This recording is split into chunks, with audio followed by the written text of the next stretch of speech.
Desert Gold. Zane Grey. Chapter 1. Prologue. 1. A face haunted Cameron, a woman's face. It was there, in the white heart of the dying campfire. It hung in the shadows that hovered over the flickering light. It drifted in the darkness beyond.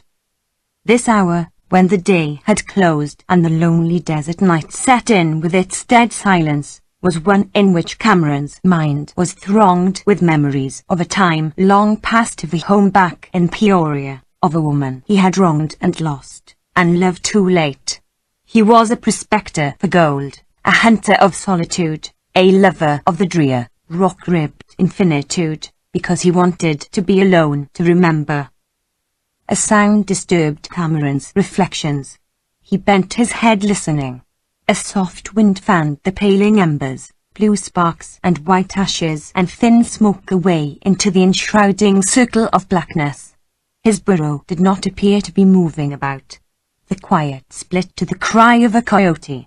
It rose strange, wild, mournful, not the howl of a prowling upland beast baying the campfire or barking at a lonely prospector, but the wail of a wolf, full-voiced, crying out the meaning of the desert and the night. Hunger throbbed in it, hunger for a mate, for offspring, for life. When it ceased, the terrible desert silence smote Cameron, and the cry echoed in his soul. He and that wandering wolf were brothers. Then a sharp clink of metal on stone and soft pads of hoofs in sand prompted Cameron to reach for his gun, and to move out of the light of waning campfire. He was somewhere along the wild borderline between Sonora and Arizona, and the prospector who dared the heat and barrenness of that region risked other dangers sometimes as menacing. Figures darker than the gloom approached and took shape, and in the light turned out to be those of a white man and a heavily packed burro. "Hello there," the man called, as he came to a halt and gazed about him. "I saw your fire. May I make camp here?" Cameron came forth out of the shadow and greeted his visitor, whom he took for a prospector like himself. Cameron resented the breaking of his lonely campfire vigil, but he respected the law of the desert. The stranger thanked him, and then slipped the pack from his burro.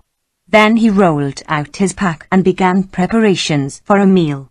His movements were slow and methodical. Cameron watched him, still with resentment, yet with a curious and growing interest.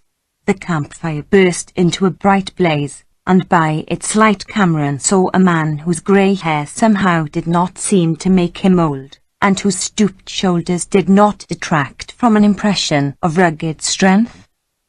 "Find any mineral?" asked Cameron, presently. His visitor looked up quickly, as if startled by the sound of a human voice. He replied, and then the two men talked a little. But the stranger evidently preferred silence. Cameron understood that. He laughed grimly and bent a keener gaze upon the furrowed, shadowy face. Another of those strange desert prospectors in whom there was some relentless driving power besides the lust for gold. Cameron felt that between this man and himself there was a subtle affinity, vague and undefined, perhaps born of the divination that here was a desert wanderer like himself, perhaps born of a deeper, an unintelligible relation having its roots back in the past. A long-forgotten sensation stirred in Cameron's breast, one so long forgotten that he could recognize it. But it was akin to pain, too. When he awakened he found, to his surprise, that his companion had departed. A trail in the sand led off to the north. There was no water in that direction. Cameron shrugged his shoulders. It was not his affair, he had his own problems. And straightway he forgot his strange visitor. Cameron began his day, grateful for the solitude that was now unbroken, for the canyon-furrowed and cactus-spired scene that now showed no sign of life. He travelled southwest, never straying far from the dry stream bed, and in a desultory way, without eagerness, he hunted for signs of gold. The work was toilsome, Yet the periods of rest in which he indulged were not taken because of fatigue. He rested to look, to listen, to feel. What the vast silent world meant to him has always been a mystical thing, which he felt in all its incalculable power, but never understood. That day, while it was yet light, and he was digging in a moist white-bordered wash for water, he was brought sharply up by hearing the crack of hard hoofs on stone. There down the canyon came a man and a burro. Cameron recognized them. "Hello, friend," called the man, halting. "Our trails crossed again." "That's good." "Hello," replied Cameron, slowly. "Any mineral sign today?" "No." They made camp together, ate their frugal meal, smoked a pipe, and rolled in their blankets without exchanging many words. In the morning the same reticence, the same aloofness characterized the manner of both. But Cameron's companion, when he had packed his burro and was ready to start, faced about and said, "We might stay together, if it's all right with you." "I never take a partner," replied Cameron. "You're alone, I'm alone," said the other, mildly. "It's a big place. If we find gold there'll be enough for two." "I don't go down into the desert for gold alone," rejoined Cameron, with a chill note in his swift reply. His companion's deep-set, luminous eyes emitted a singular flash. It moved Cameron to say that in the years of his wandering he had met no man who could endure equally with him the blasting heat, the blinding dust storms, the wilderness of sand and rock and lava and cactus, the terrible silence and desolation of the desert. Cameron waved a hand toward the wide, shimmering, shadowy descent of plain and range. "I may strike through the Sonora Desert. I may head for Pinnacle or north. For the Colorado Basin. You are an old man." "I don't know the country, but to me one place is the same as another," replied his companion. For moments he seemed to forget himself, and swept his far-reaching gaze out over the colored gulf of stone and sand. Then, with gentle slaps, he drove his burro in behind Cameron. "Yes, I'm old. I'm lonely, too. It's come to me just lately. But, friend, I can still travel, and for a few days my company won't hurt you." "Have it your way," said Cameron. They began a slow march down into the desert. At sunset they camped under the lee of a low mesa. Cameron was glad his comrade had the Indian habit of silence. Another day's travel found the prospectors deep in the wilderness. Then there came a breaking of reserve, noticeable in the elder man, almost imperceptibly gradual in Cameron. Beside the meager mesquite campfire this grey-faced, thoughtful old prospector would remove his black pipe from his mouth to talk a little, and Cameron would listen, and sometimes unlock his lips to speak a word. And so, as Cameron began to respond to the influence of a desert less lonely than habitual, he began to take keener note of his comrade, and found him different from any other he had ever encountered in the wilderness. This man never grumbled at the heat, the glare, the driving sand, the sour water, the scant fare. During the daylight hours he was seldom idle. At night he sat dreaming before the fire or paced to and fro in the gloom. He slept but little, and that long after Cameron had had his own rest. He was tireless, patient, brooding.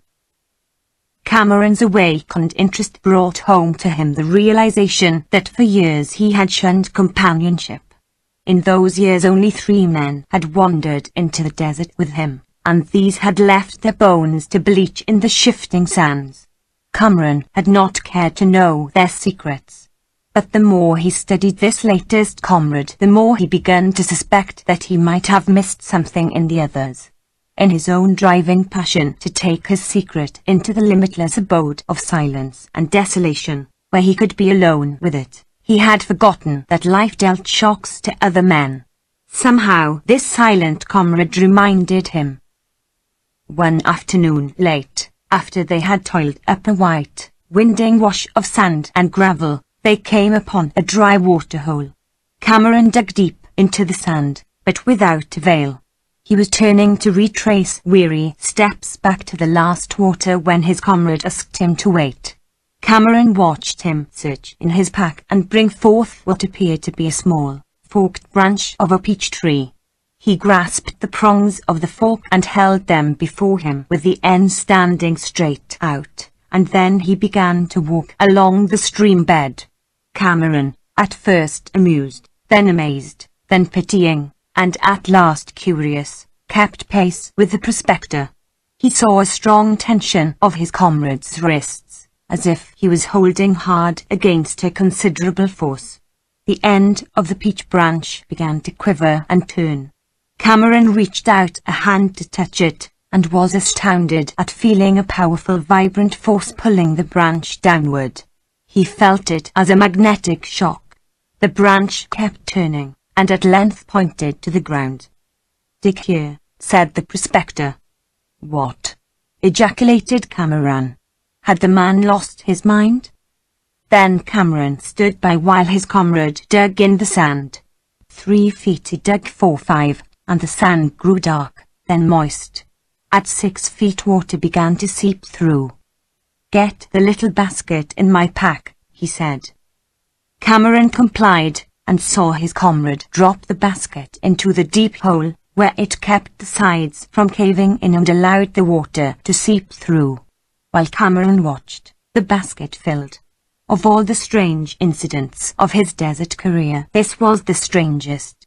Curiously, he picked up the peach branch and held it as he had seen it held. The thing, however, was dead in his hands. "I see you haven't got it," remarked his comrade. "Few men have." "Got what?" demanded Cameron. "A power to find water that way. Back in Illinois an old German used to do that to locate wells. He showed me I had the same power. I can't explain. But you needn't look so dumbfounded. There's nothing supernatural about it." "You mean it's a simple fact that some men have a magnet? Ism, a force or power to find water as you did?" "Yes. It's not unusual on the farms back in Illinois, Ohio, Pennsylvania. The old German I spoke of made money traveling round with his beech fork. What a gift for a man in the desert." Cameron's comrade smiled the second time in all those days. They entered a region where mineral abounded, and the march became slower. Generally they took the course of a wash, one on each side, and let the burros travel leisurely along, nipping at the bleached blades of scant grass, or at sage or cactus, while they searched in the canyons and under the ledges for signs of gold. When they found any rock that hinted of gold, they picked off a piece and gave it a chemical test. The search was fascinating. They interspersed the work with long, restful moments when they looked afar down the vast reaches and smoky shingles to the line of dim mountains.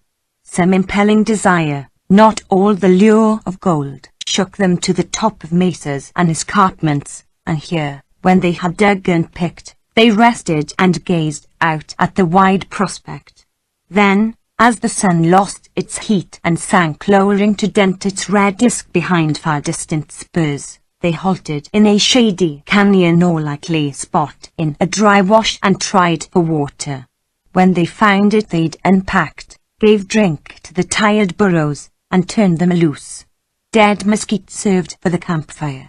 While the strange twilight deepened into weird night, they sat propped against stones, with eyes on the dying embers of the fire, and soon they lay on the sand with a light of white stars on their dark faces.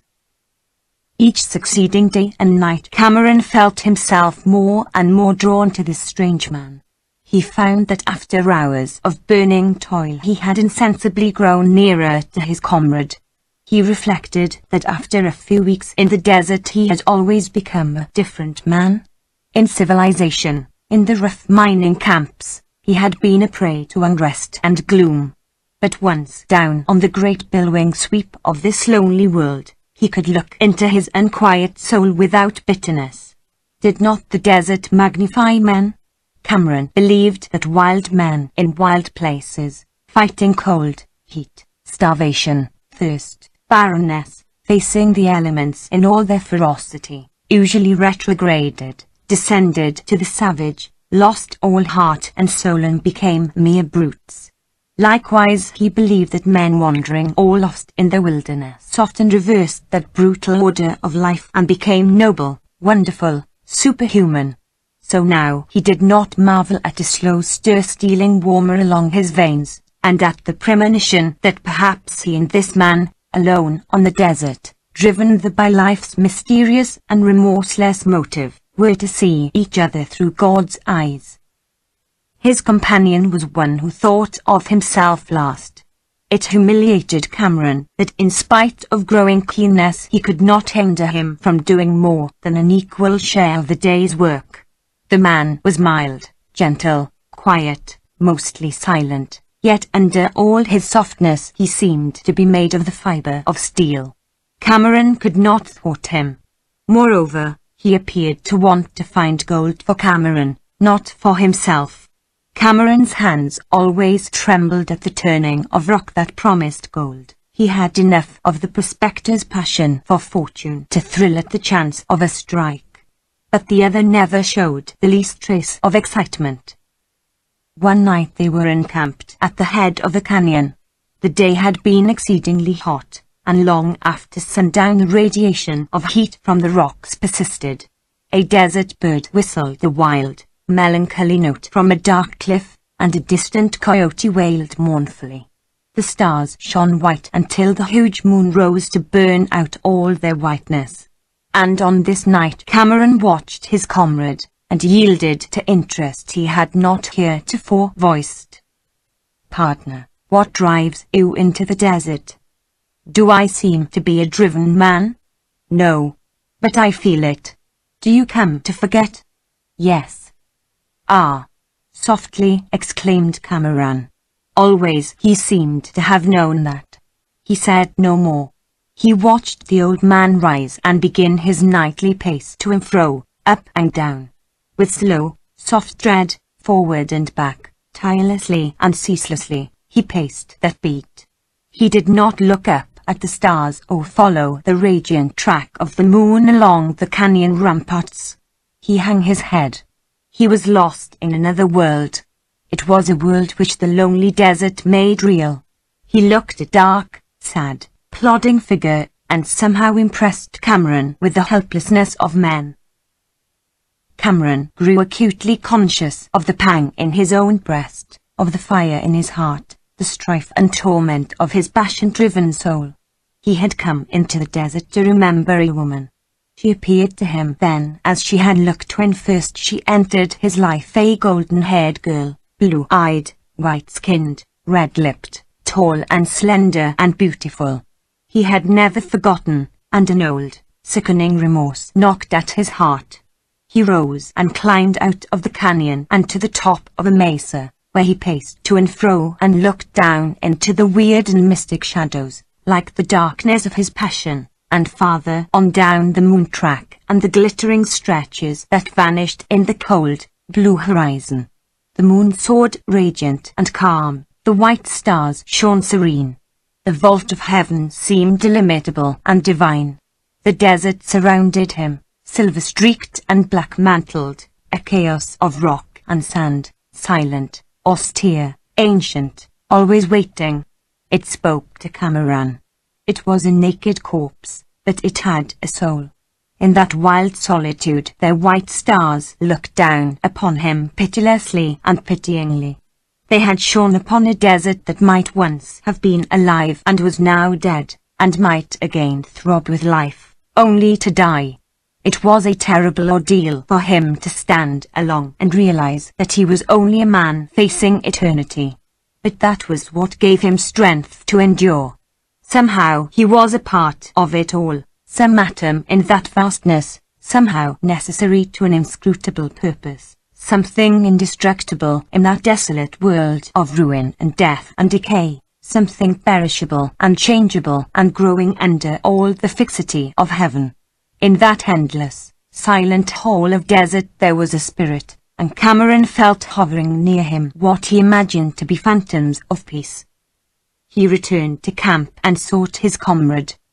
"I reckon we're two of a kind," he said. "It was a woman who drove me into the desert, but I come to remember the desert's the only place I can do that." "Was she your wife?" asked the elder man. "No." A long silence ensued. A cool wind blew up the canyon, sifting the sand through the dry sage, driving away the last of the lingering heat. The campfire wore down to a ruddy ashen heap. "I had a daughter," said Cameron's comrade. "She lost her mother at birth, and I didn't know how to bring up a girl. She was pretty and gay. It was the old story." His words were peculiarly significant to Cameron. They distressed him. He had been wrapped up in his remorse. If ever in the past he had thought of anyone connected with a girl he had wronged, he had long forgotten. But the consequences of such wrong were far-reaching. They struck at the roots of a home. Here in the desert he was confronted by the spectacle of a splendid man, a father, wasting his life because he could not forget, because there was nothing left to live for. Cameron understood better now why his comrade was drawn by the desert. "Well, tell me more," asked Cameron, earnestly. "It was the old story. My girl was pretty and free. The young bucks ran after her. I guess she did not run away from them. And I was away a good deal working in another town. She was in love with a wild fellow. I knew nothing of it till too late. He was engaged to marry her, but he didn't come back. And when the disgrace became plain to all, my girl left home. She went west. After a while I heard from her. She was well working, living for her baby. A long time passed. I had no ties. I drifted west. Her lover had also gone west. In those days everybody went west. I trailed him, intending to kill him. But I lost his trail. Neither could I find any trace of her. She had moved on, driven, no doubt, by the hound of her past. Since then I have taken to the wilds, hunting gold on the desert." "Yes, it's the old story, only sadder, I think," said Cameron, and his voice was strained and unnatural. "Partner, what Illinois town was it you hailed from?" "Peoria." "And your name?" went on Cameron huskily. "Warren Jonas Warren." That name might as well have been a bullet. Cameron stood erect, motionless, as men sometimes stand momentarily when shot straight through the heart. In an instant, when thoughts resurged like blinding flashes of lightning through his mind, he was a swaying, quivering, terror-stricken man. He mumbled something hoarsely and backed into the shadow. But he need not have feared discovery, however surely his agitation might have betrayed him. Warren sat brooding over the campfire, oblivious of his comrade, absorbed in the past. Cameron swiftly walked away in the gloom, with the blood thrumming thick in his ears, whispering over and over. Merciful God! Nell was his daughter. 3. As thought and feeling multiplied, Cameron was overwhelmed. Beyond belief, indeed, was it that out of the millions of men in the world, 2 who had never seen each other could have been driven into the desert by memory of the same woman. It brought the past so close. It showed Cameron how inevitably all his spiritual life was governed by what had happened long ago. That which made life significant to him was a wandering in silent places where no eye could see him with his secret. Some fateful chance had thrown him with the father of the girl he had wrecked. It was incomprehensible. It was terrible. It was the one thing of all possible happenings in the world of chance that both father and lover would have found unendurable. Cameron's pain reached to despair when he felt this relation between Warren and himself. Something within him cried out to him to reveal his identity. Warren would kill him, but it was not fear of death that put Cameron on the rack. He had faced death too often to be afraid. It was the thought of adding torture to this long-suffering man. All at once Cameron swore that he would not augment Warren's trouble, or let him stain his hands with blood. He would tell the truth of Nell's sad story and his own, and make what amends he could. Then Cameron's thought shifted from father to daughter. She was somewhere beyond the dim horizon line. In those past lonely hours by the campfire his fancy had tortured him with pictures of Nell. But his remorseful and cruel fancy had lied to him. Nell had struggled upward out of menacing depths.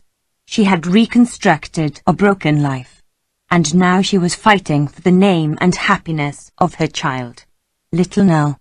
Cameron experienced a shuddering ripple in all his being, their physical rack of an emotion born of a new and strange consciousness.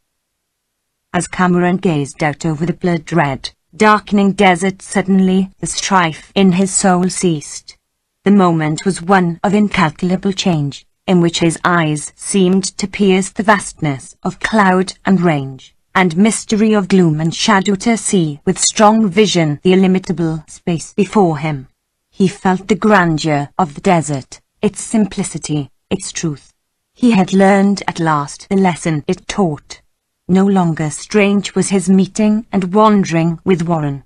Each had marched in the steps of destiny, and as the lines of their fates had been inextricably tangled in the years that were gone, so now their steps had crossed and turned them toward one common goal. For years they had been two men marching alone, answering to an inward driving search, and the desert had brought them together.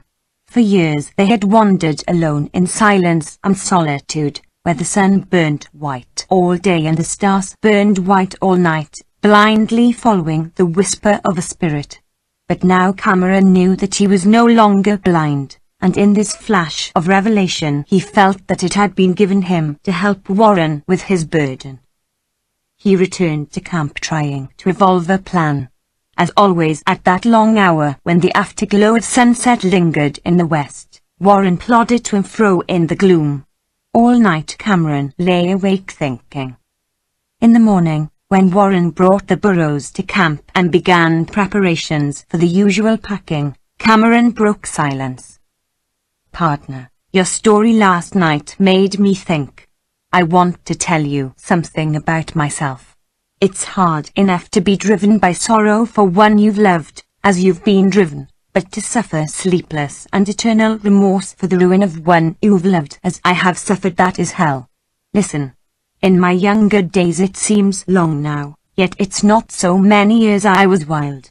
I wronged the sweetest and loveliest girl I ever knew. I went away not dreaming that any disgrace might come to her. Along about that time I fell into terrible moods. I changed. I learned I really loved her. Then came a letter I should have gotten months before. It told of her trouble, importuned me to hurry to save her. Half frantic with shame and fear, I got a marriage certificate and rushed back to her town. She was gone, had been gone for weeks, and her disgrace was known. Friends warned me to keep out of reach of her father. I trailed her, found her. I married her. But too late. She would not live with me. She left me. I followed her west, but never found her." Warren leaned forward a little and looked into Cameron's eyes, as if searching there for the repentance that might make him less deserving of a man's scorn. Cameron met the gaze unflinchingly, and again began to speak. "You know, of course, how men out here somehow lose old names, old identities. It won't surprise you much to learn my name really isn't Cameron, as I once told you." Warren stiffened upright.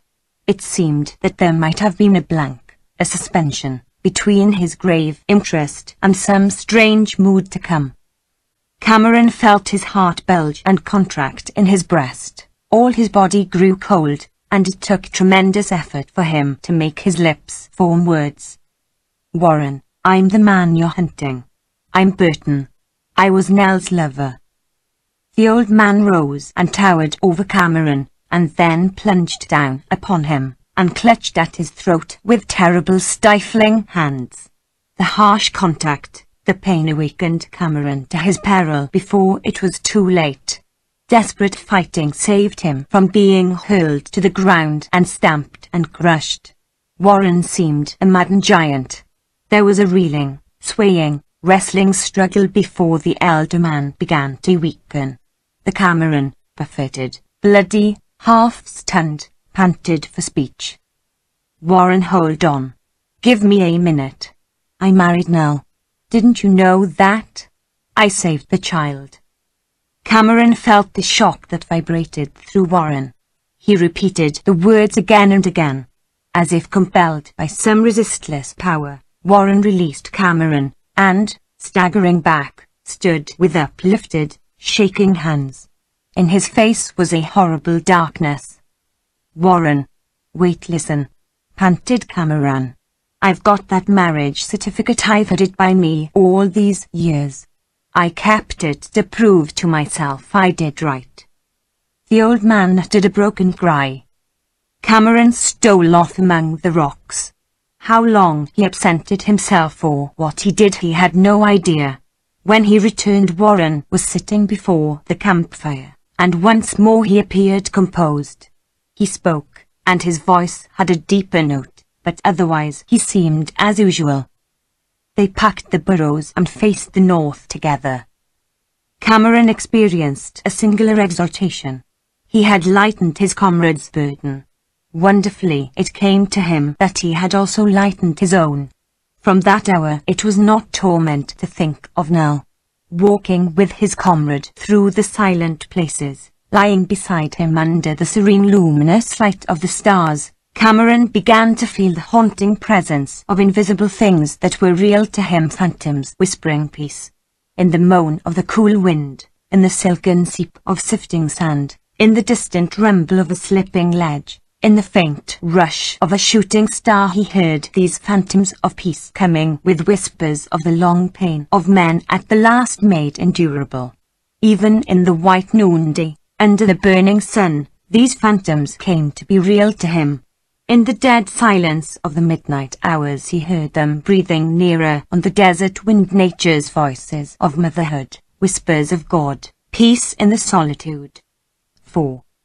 There came a morning when the sun shone angry and red through a dull, smoky haze. "We're in for sandstorms," said Cameron. They had scarcely covered a mile when a desert-wide, moaning, yellow wall of flying sand swooped down upon them. Seeking shelter in the lee of a rock, they waited, hoping the storm was only a squall, such as frequently whipped across the open places. The moan increased to a roar, and the dull red slowly dimmed, to disappear in the yellow pall, and the air grew thick and dark. Warren slipped the packs from the burros. Cameron feared the sandstorms had arrived some weeks ahead of their usual season. The men covered their heads and patiently waited. The long hours dragged, and the storm increased in fury. Cameron and Warren wet scarves with water from their canteens, and bound them round their faces, and then covered their heads. The steady, hollow bellow of flying sand went on. It flew so thickly that enough sifted down under the shelving rock to weight the blankets and almost bury the men. They were frequently compelled to shake off the sand to keep from being borne to the ground. And it was necessary to keep digging out the packs. The floor of their shelter gradually rose higher and higher. They tried to eat, and seemed to be grinding only sand between their teeth. They lost the count of time. They dared not sleep, for that would have meant being buried alive. They could only crouch close to the leaning rock, shake off the sand, blindly dig out their packs, and every moment gasp and cough and choke to fight suffocation. The storm finally blew itself out. It left the prospectors heavy and stupid for want of sleep. Their burrows had wandered away, or had been buried in the sand. Far as eye could reach, the desert had marvelously changed. It was now a rippling sea of sand dunes. Away to the north rose the peak that was their only guiding mark. They headed toward it, carrying a shovel and part of their packs. At noon, the peak vanished in the shimmering glare of the desert. The prospectors pushed on, guided by the sun. In every wash they tried for water. With a forked beech branch in his hands, Warren always succeeded in locating water. They dug, but it lay too deep.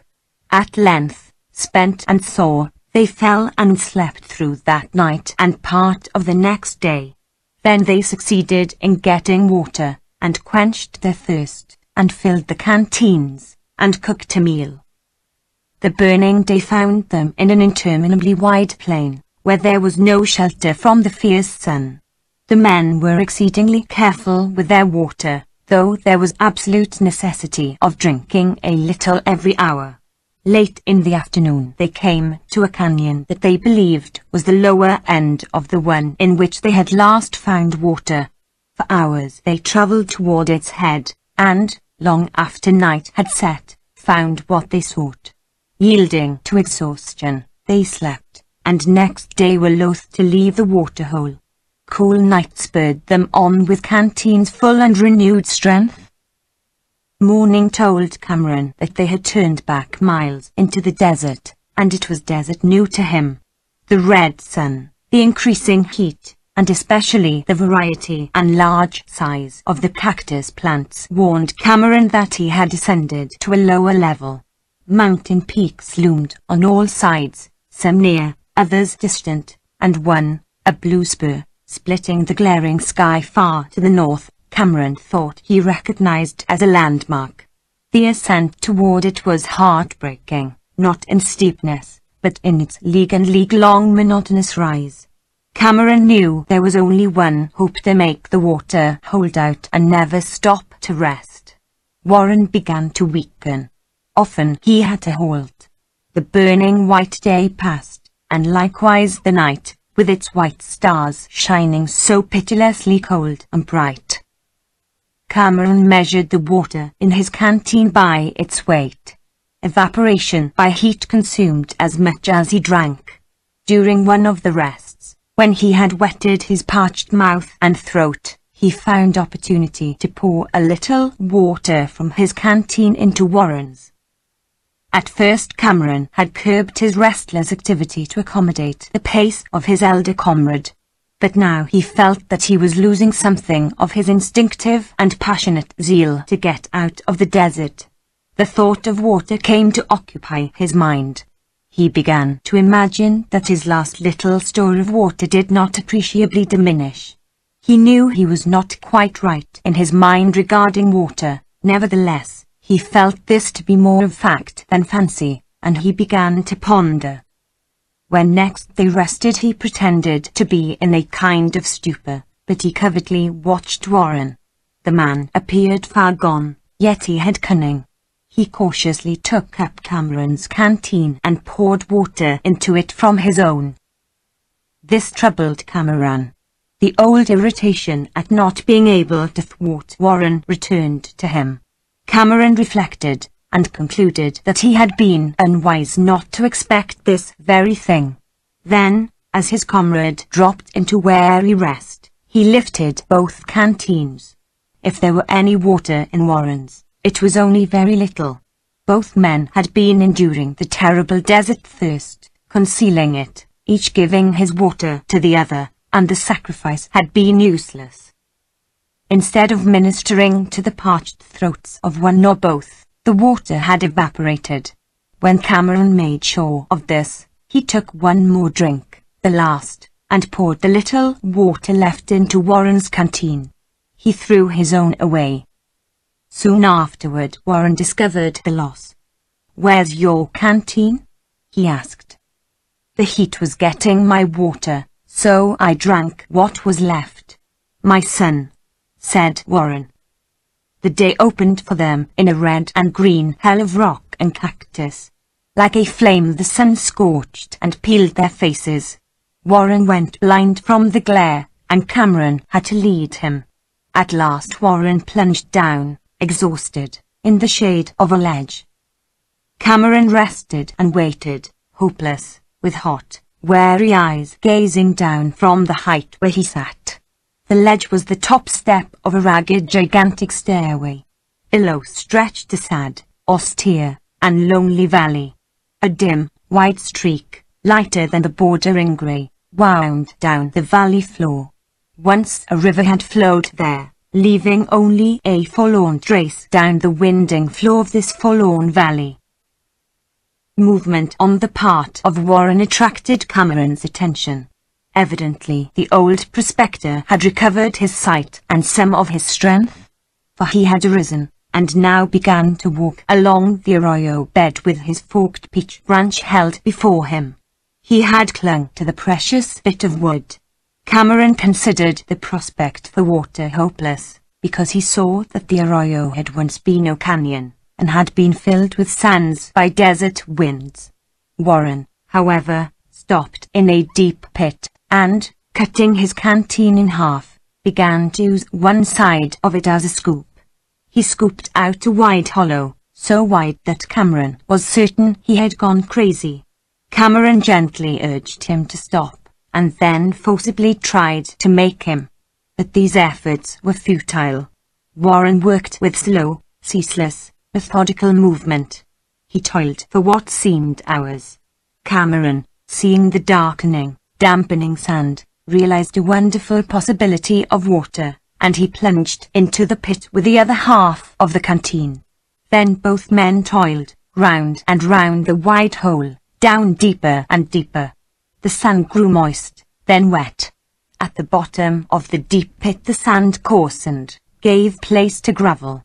Finally water welled in, a stronger volume than Cameron ever remembered finding on the desert. It would soon fill the hole and run over. He marveled at the circumstance. The time was near the end of the dry season. Perhaps an underground stream flowed from the range behind down to the valley floor, and at this point came near to the surface. Cameron had heard of such desert miracles. The finding of water revived Cameron's flagging hopes, but they were short-lived. Warren had spent himself utterly. "I'm done. Don't linger," he whispered. "My son, go." Then he fell. Cameron dragged him out of the sand-pit, a sheltered place under the ledge. While sitting beside the failing man, Cameron discovered painted images on the wall. Often in the desert he had found these evidences of a prehistoric people. Then, from a long habit, he picked up a piece of rock and examined it. Its weight made him closely scrutinize it. The color was a peculiar black. He scraped through the black crust to find a piece of gold. Around him lay scattered heaps of black pebbles and bits of black, weathered rock and pieces of broken ledge, and they showed gold. "Warren, look, see it, feel it, gold." But Warren had never cared, and now he was too blind to see. Go, he whispered. Cameron gazed down the grey reaches of the forlorn valley, and something within him that was neither intelligence nor emotion, something inscrutably strange, impelled him to promise. Then Cameron built up stone monuments to mark his gold strike. That done, he tarried beside the unconscious Warren. Moments passed, grew into hours. Cameron still had strength left to make enough to get out of the desert. But that same inscrutable something which had ordered his strange involuntary promise to Warren held him beside his fallen comrade. He watched the white sun turn to gold, and then to red, and sink behind mountains in the west. Twilight stole into the arroyo. It lingered, slowly turning to gloom. The vault of blue-black lightened to the blinking of stars. Then fell the serene, silent, luminous desert night. Cameron kept his vigil. As the long hours wore on, he felt creep over him the comforting sense that he need not forever fight sleep. A wan glow flared behind the dark, uneven horizon, and a melancholy, misshapen moon rose to make the white night one of shadows. Absolute silence claimed the desert. It was mute. Then that inscrutable something breathed to him, telling him when he was alone. He need not have looked at the dark, still face beside him. Another face haunted Cameron's a woman's face. It was there in the white moonlit shadows. It drifted in the darkness beyond. It softened, changed to that of a young girl, sweet, with the same dark, haunting eyes of her mother. Cameron prayed to that nameless thing within him, the spirit of something deep and mystical as life. He prayed to that nameless thing outside, of which the rocks and the sand, the spiked cactus and the ragged lava, the endless waste, with its vast star-fired mantle, were but atoms. He prayed for mercy to a woman, for happiness to her child. Both mother and daughter were close to him then. Time and distance were annihilated. He had faith. He saw into the future. The fateful threads of the past, so inextricably woven with his error, wound out their tragic length here in this forlorn desert. Cameron then took a little tin box from his pocket, and, opening it, removed a folded certificate. He had kept a pen, and now he wrote something upon the paper, and in lieu of ink he wrote with blood. The moon afforded him enough light to see, and, having replaced the paper, he laid the little box upon a shelf of rock. It would remain there unaffected by dust, moisture, heat, time. How long had those painted images been there, clear and sharp on the dry stone walls? There were no trails in that desert, and always there were incalculable changes. Cameron saw this mutable mood of nature. Their suns would fly and seep and carve and bury, the floods would dig and cut, the ledges would weather in the heat and rain, the avalanches would slide, the cactus seeds would roll in the wind to catch in a niche and split the soil with thirsty roots. Years would pass. Cameron seemed to see them, too, and likewise destiny leading a child down into this forlorn waste, where she would find love and fortune, and the grave of her father. Cameron covered the dark, still face of his comrade from the light of the waning moon. That action was the severing of his hold on realities. They fell away from him in final separation. Vaguely, dreamily he seemed to behold his soul. Night merged into grey day, and night came again, weird and dark. Then up out of the vast void of the desert, from the silence and illimitableness, trooped his phantoms of peace. Majestically they formed around him, marshalling and mustering in ceremonious state, and moved to lay upon him their passionless serenity. Chapter 2. Old Friends. Richard Gale reflected that his sojourn in the West had been what his disgusted father had predicted, idling here and there, with no objective point or purpose. It was reflection such as this, only more serious and perhaps somewhat desperate, that had brought Gale down to the border. For some time the newspapers had been printing news of Mexican Revolution, guerrilla warfare, United States cavalry patrolling the international line, American cowboys fighting with the rebels, and wild stories of bold raiders and bandits. But as opportunity, and adventure, too, had apparently given him a wide berth in Montana, Wyoming, Colorado, he had struck southwest for the Arizona border, where he hoped to see some stirring life. He did not care very much what happened. Months of futile wandering in the hope of finding a place where he fitted had inclined Richard to his father's opinion. It was after dark one evening in early October when Richard arrived in Casita. He was surprised to find that it was evidently a town of importance. There was a jostling, jabbering, sombreroed crowd of Mexicans around the railroad station. He felt as if he were in a foreign country. After a while he saw several men of his nationality, one of whom he engaged to carry his luggage to a hotel. They walked up a wide, well-lighted street lined with buildings in which were bright windows. Of the many people encountered by Gale, most were Mexicans. His guide explained that the smaller half of Casita lay in Arizona, the other half in Mexico, and of several thousand inhabitants the majority belonged to the southern side of the street, which was the boundary line. He also said that rebels had entered the town that day, causing a good deal of excitement. Gale was almost at the end of his financial resources, which fact occasioned him to turn away from a pretentious hotel and to ask his guide for a cheaper lodging house. When this was found, a sight of the loungers in the office, and also a desire for comfort, persuaded Gale to change his travelling clothes for rough outing garb and boots. "Well, I'm almost broke," he soliloquized, thoughtfully. "The governor said I wouldn't make any money. He's right so far. And he said I'd be coming home beaten. He's wrong. I've got a hunch that something'll happen to me in this greasy town." He went out into a wide, whitewashed, high-ceiled corridor, and from that into an immense room which, but for pool tables, bar, benches, would have been like a courtyard.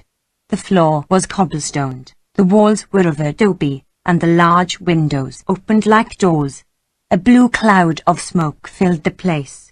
Gale heard the click of pool balls and the clink of glasses along the crowded bar. Bare-legged, sandal-footed Mexicans in white-rubbed shoulders with Mexicans mantled in black and red. There were others in tight-fitting blue uniforms with gold fringe or tassels at the shoulders. These men wore belts with heavy, bone-handled guns, and evidently were the rurals, or native policemen. There were black-bearded, coarse-visaged Americans, some gambling round the little tables, others drinking. The pool tables were the centre of a noisy crowd of younger men, several of whom were unsteady on their feet. There were khaki-clad cavalrymen strutting in and out.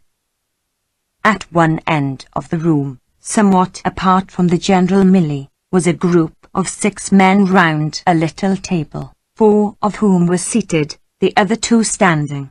These last 2 drew a second glance from Gale. The sharp-featured, bronzed faces and piercing eyes, the tall, slender, loosely jointed bodies, the quiet, easy, reckless air that seemed to be a part of the men. These things would plainly have stamped them as cowboys without the buckled sombreros, the coloured scarfs, the high-topped, high-heeled boots with great silver-rowelled spurs.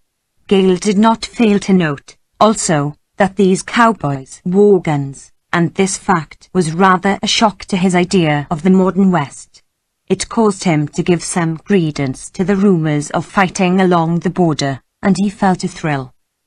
He satisfied his hunger in a restaurant adjoining, and as he stepped back into the saloon, a man wearing a military cape jostled him.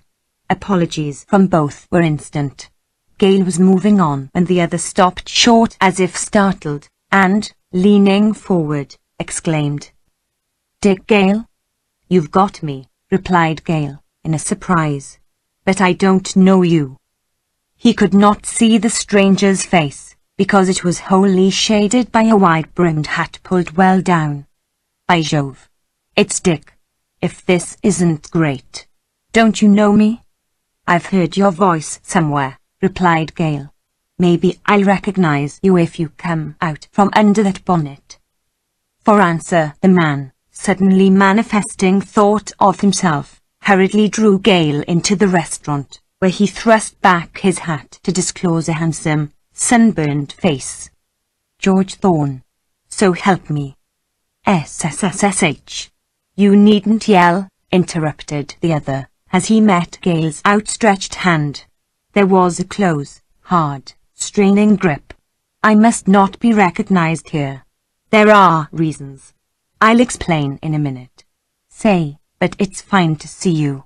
5 years, Dick, 5 years since I saw you run down University Field and spread eagle the whole Wisconsin football team." "Don't recollect that," replied Dick, laughing. "George, I'll bet you I'm gladder to see you than you are to see me. It seems so long. You went into the army, didn't you?" "I did. I'm here and now with the 9th Cavalry. But never mind me. What are you doing way down here?" "Say, I just noticed your togs. Dick, you can't be going in for mining or ranching, not in this godforsaken desert." "On the square, George, I don't know any more why I'm here than you know." "Well, that beats me. ejaculated Thorne, sitting back in his chair, amazed and concerned in his expression. What the devil's wrong? Your old man's got too much money for you ever to be up against it. Dick, you couldn't have gone to the bad. A tide of emotion surged over Gale. How good it was to meet a friend, someone to whom to talk. He had never appreciated his loneliness until that moment. George, how I ever drifted down here I don't know. I didn't exactly quarrel with the governor. But damn it, Dad hurt me, shamed me, and I dug out for the West. It was this way. After leaving college I tried to please him by tackling one thing after another that he sat me to do. On the square, I had no head for business. I made a mess of everything. The governor got sore. He kept ramming the harpoon into me till I just couldn't stand it. What little ability I possessed deserted me when I got my back up, and the UR. Dad and I had a rather uncomfortable half hour. When I quit, when I told him straight out that I was going west to fare for myself, why, it wouldn't have been so tough if he hadn't laughed at me. He called me a rich man's son, an idle, easy-going, spineless well. He said I didn't even have character enough to be out and out bad. He said I didn't have sense enough to marry one of the nice girls in my sister's crowd. He said I couldn't get back home unless I sent to him for money. He said he didn't believe I could really make a fight for anything under the sun. Oh, he shot it into me, all right. Dick dropped his head upon his hands, somewhat ashamed of the smarting dimness in his eyes. He had not meant to say so much. Yet what a relief to let out that long congested burden. Fight, cried Thorne, hotly. What's ailing him? Didn't they call you Biff Gale in college? Dick, you were one of the best men Stag ever developed. I heard him say so, that you were the fastest 175-pound man he'd ever trained, the hardest to stop.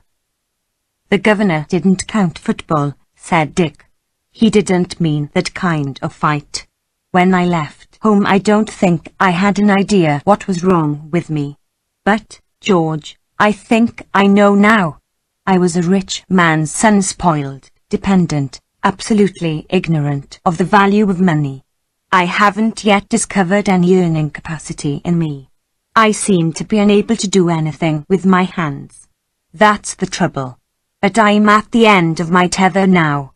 And I'm going to punch cattle or be a miner, or do some real stunt like joining the rebels. Aha.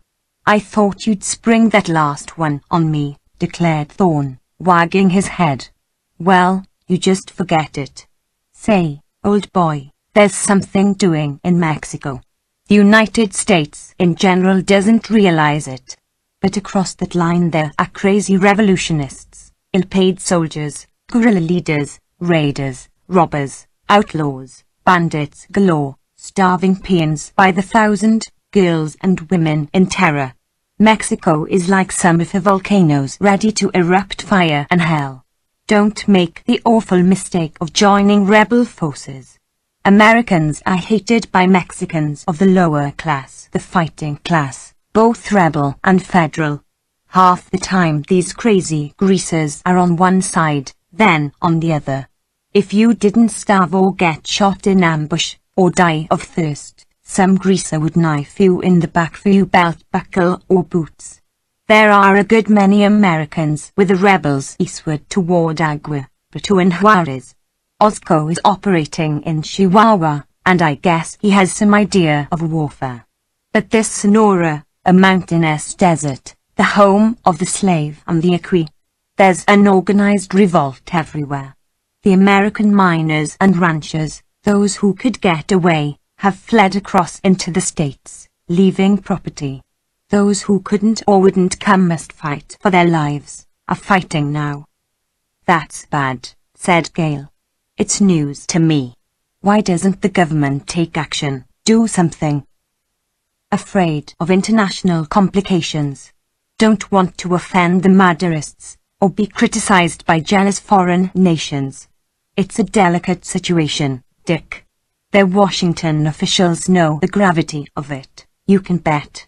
But the United States in general is in the dark, and the Army, well, you ought to hear the inside talk back at San Antonio. We're patrolling the boundary line. We're making a grand bluff. I could tell you of a dozen instances where cavalry should have pursued raiders on the other side of the line. But we won't do it. The officers are a grouchy lot these days. You see, of course, what significance would attach to United States cavalry going into Mexican territory? There would simply be hell.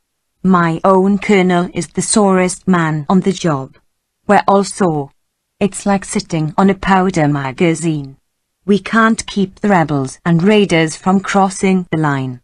Yet we don't fight. My commission expires soon. I'll be discharged in 3 months. You can bet I'm glad for more reasons than I've mentioned. Thorn was evidently laboring under strong, suppressed excitement. His face showed pale under the tan, and his eyes gleamed with a dark fire. Occasionally his delight at meeting, talking with Gale, dominated the other emotions, but not for long. He had seated himself at a table near one of the door-like windows leading into the street, and every little while he would glance sharply out.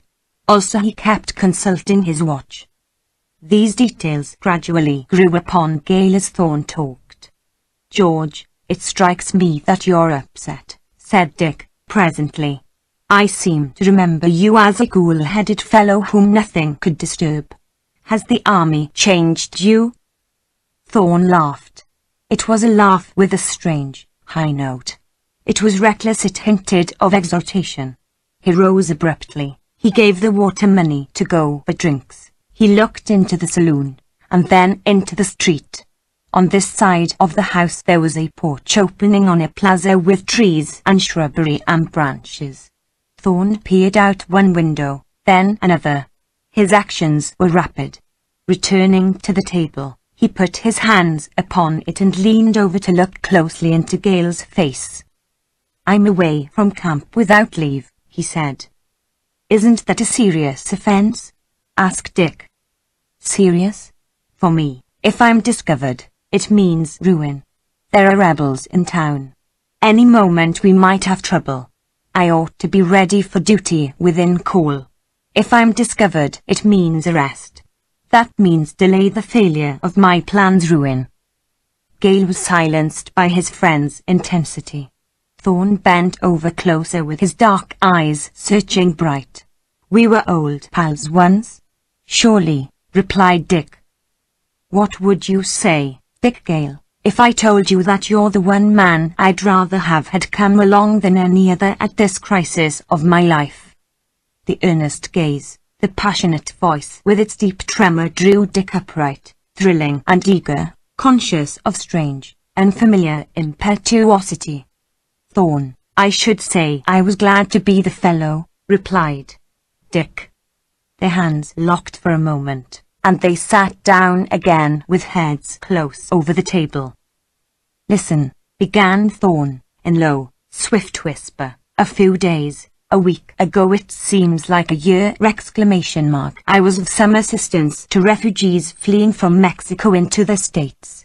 They were all women, and one of them was dressed as a nun. Quite by accident I saw her face. It was that of a beautiful girl. I observed she kept aloof from the others. I suspected a disguise, and, when opportunity afforded, spoke to her, offered my services. She replied to my poor efforts at Spanish in fluent English. She had fled in terror from her home, some place down in Sinaloa. Rebels are active there.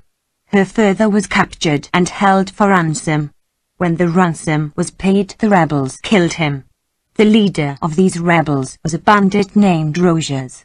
Long before the revolution began, he had been feared by people of class, loved by the peons. Bandits are worshipped by the peons. All of the famous bandits have robbed the rich and given to the poor. Rogers saw the daughter, made off with her, but she contrived to bribe her guards, and escaped almost immediately before any harm befell her. She hid among friends. Rogers nearly tore down the town in his efforts to find her. Then she disguised herself and travelled by horseback, stage, and train to Calcutta. Her story fascinated me, and that one fleeting glimpse I had of her face I couldn't forget. She had no friends here, no money. She knew Rogers was trailing her. This talk I had with her was at the railroad station, where all was bustle and confusion. No one noticed us, so I thought. I advised her to remove the disguise of a nun before she left the waiting room, and I got a boy to guide her. But he fetched her to his house. I had promised to come in the evening to talk over the situation with her. I found her, Dick, and when I saw her I went stark, staring, raving mad over her. She is the most beautiful, wonderful girl I ever saw. Her name is Mercedes Castaneda, and she belongs to one of the old wealthy Spanish families. She has lived abroad and in Havana. She speaks French as well as English. She is, but I must be brief. Dick, think. With Mercedes also it was love at first sight. My plan is to marry her and get her father to the interior, away from the border. It may not be easy. She's watched. So am I. It was impossible to see her without the women of this house knowing. At first, perhaps, they had only curiosity and itch to gossip. But the last 2 days there has been a change. Since last night there's some powerful influence at work. Oh, these Mexicans are subtle, mysterious. After all, they are Spaniards. They work in secret, in the dark. They are dominated first by religion, then by gold, then by passion for a woman. Rogers must have got word to his friends here. Yesterday his gang of cutthroat rebels arrived, and today he came. When I learned that, I took my chance and left camp. I hunted up our priest. He promised to come here. It's time he's due. But I'm afraid he'll be stopped. Thorne, why don't you take the girl and get married without waiting, without running these risks? Said Dick. I fear it's too late now. I should have done that last night. You see, we're over the line. Are we in Mexican territory now? Queried Gale, sharply. I guess yes, old boy. That's what complicates it. Rogers and his rebels have Calcutta in their hands. But Rogers without his rebels would be able to stop me, get the girl, and make for his mountain haunts. If Mercedes is really watched, if her identity is known, which I am sure is the case, we couldn't get far from this house before I'd be knifed and she seized. Good heavens. Thorne, can that sort of thing happen less than a stone's throw from the United States line? Asked Gale, incredulously. It can happen, and don't you forget it. You don't seem to realize the power these guerrilla leaders, these rebel captains, and particularly these bandits, exercise over the mass of Mexicans. A bandit is a man of honor in Mexico. He is feared, envied, loved. In the hearts of the people he stands next to the national idol, the bullfighter, the matador. The race has a wild, barbarian, bloody strain. Take Quinteros, for instance. He was a peon, a slave. He became a famous bandit. At the outbreak of the revolution he proclaimed himself a leader, and with a band of followers he devastated whole counties. The opposition to federal forces was only a blind to rob and riot and carry off women. The motto of this man and his followers was, "Let us enjoy ourselves while we may." There are other bandits besides Quinteros, not so famous or such great leaders, but just as bloodthirsty. I've seen Rogers. He's a handsome, bold, sneering devil, vainer than any peacock. He decks himself in gold lace and silver trappings, in all the finery he can steal. He was one of the rebels who helped sack Sinaloa and carry off $500,000 in money and valuables. Rogers spends gold like he spills blood. but he is chiefly famous for abducting women. The peon girls consider it an honor to be ridden off with. Rogers has shown a penchant for girls of the better class. Thorn wiped the perspiration from his pale face and bent a dark gaze out of the window before he resumed his talk. Consider what the position of Mercedes really is. I can't get any help from our side of the line. If so, I don't know where. The population on that side is mostly Mexican, absolutely in sympathy with whatever actuates those on this side. The whole caboodle of greasers on both sides belong to the class in sympathy with the rebels, the class that secretly respects men like Rogers, and hates an aristocrat like Mercedes. They would conspire to throw her into his power. Rogers can turn all the hidden underground influences to his ends. Unless I thwart him, he'll get Mercedes as easily as he can light a cigarette. But I'll kill him or some of his gang or her before I let him get her. This is the situation, old friend. I've little time to spare. I face arrest for desertion. Rogers is in town. I think I was followed to this hotel. The priest has betrayed me or has been stopped. Mercedes is here alone, waiting, absolutely dependent upon me to save her from. She's the sweetest, loveliest girl. In a few moments sooner or later there'll be hell here. Dick, are you with me? Dick Gale drew a long, deep breath. A coldness, a lethargy, an indifference that had weighed upon him for months had passed out of his being. On the instant he could not speak, but his hand closed powerfully upon his friend's. Thorn's face changed wonderfully, the distress, the fear, the appeal all vanishing in a smile of passionate gratefulness. Then Dick's gaze, attracted by some slight sound, shot over his friend's shoulder to see a face at the window, a handsome, bold, sneering face, with glittering dark eyes that flashed in sinister intentness. Dick stiffened in his seat. Thorn, with sudden clenching of hands, wheeled toward the window. Rogers, he whispered. Chapter 3. Mercedes Castaneda. The dark face vanished. Dick Gale heard footsteps and the tinkle of spurs. He strode to the window, and was in time to see a Mexican swagger into the front door of the saloon.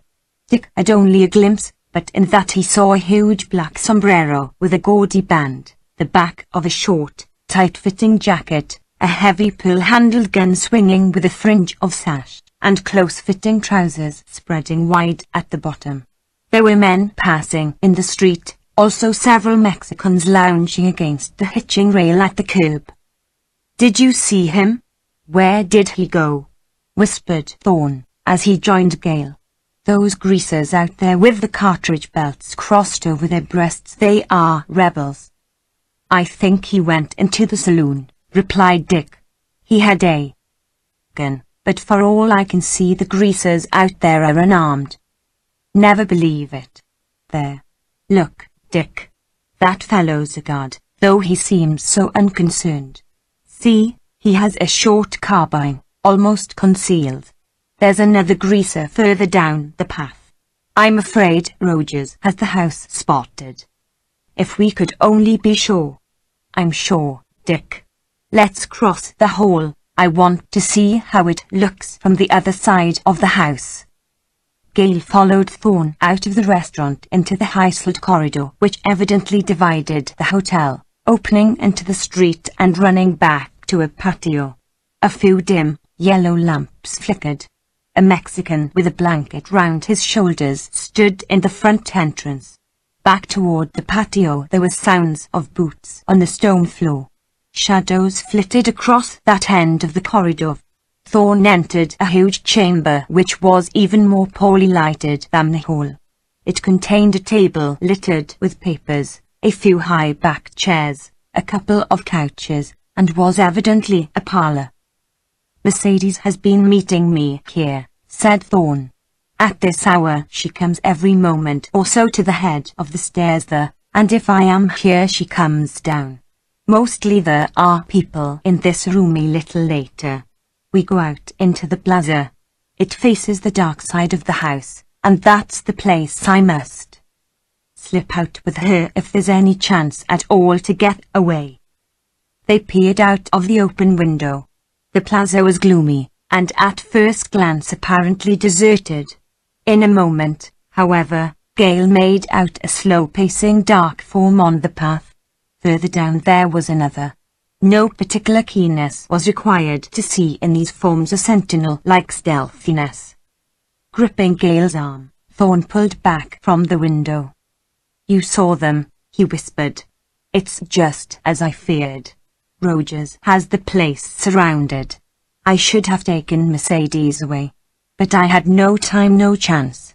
I'm bound. There's Mercedes now. My God. Dick, think if there's a way to get her out of this trap." Gale turned as his friend went down the room. In the dim light at the head of the stairs stood the slim, muffled figure of a woman. When she saw Thorn, she flew noiselessly down the stairway to him. He caught her in his arms. Then she spoke softly, brokenly, in a low, swift voice. It was a mingling of incoherent Spanish and English, but to Gale it was mellow, deep, unutterably tender, a voice full of joy, fear, passion, hope, and love. Upon Gale it had an unaccountable effect. He found himself thrilling, wondering.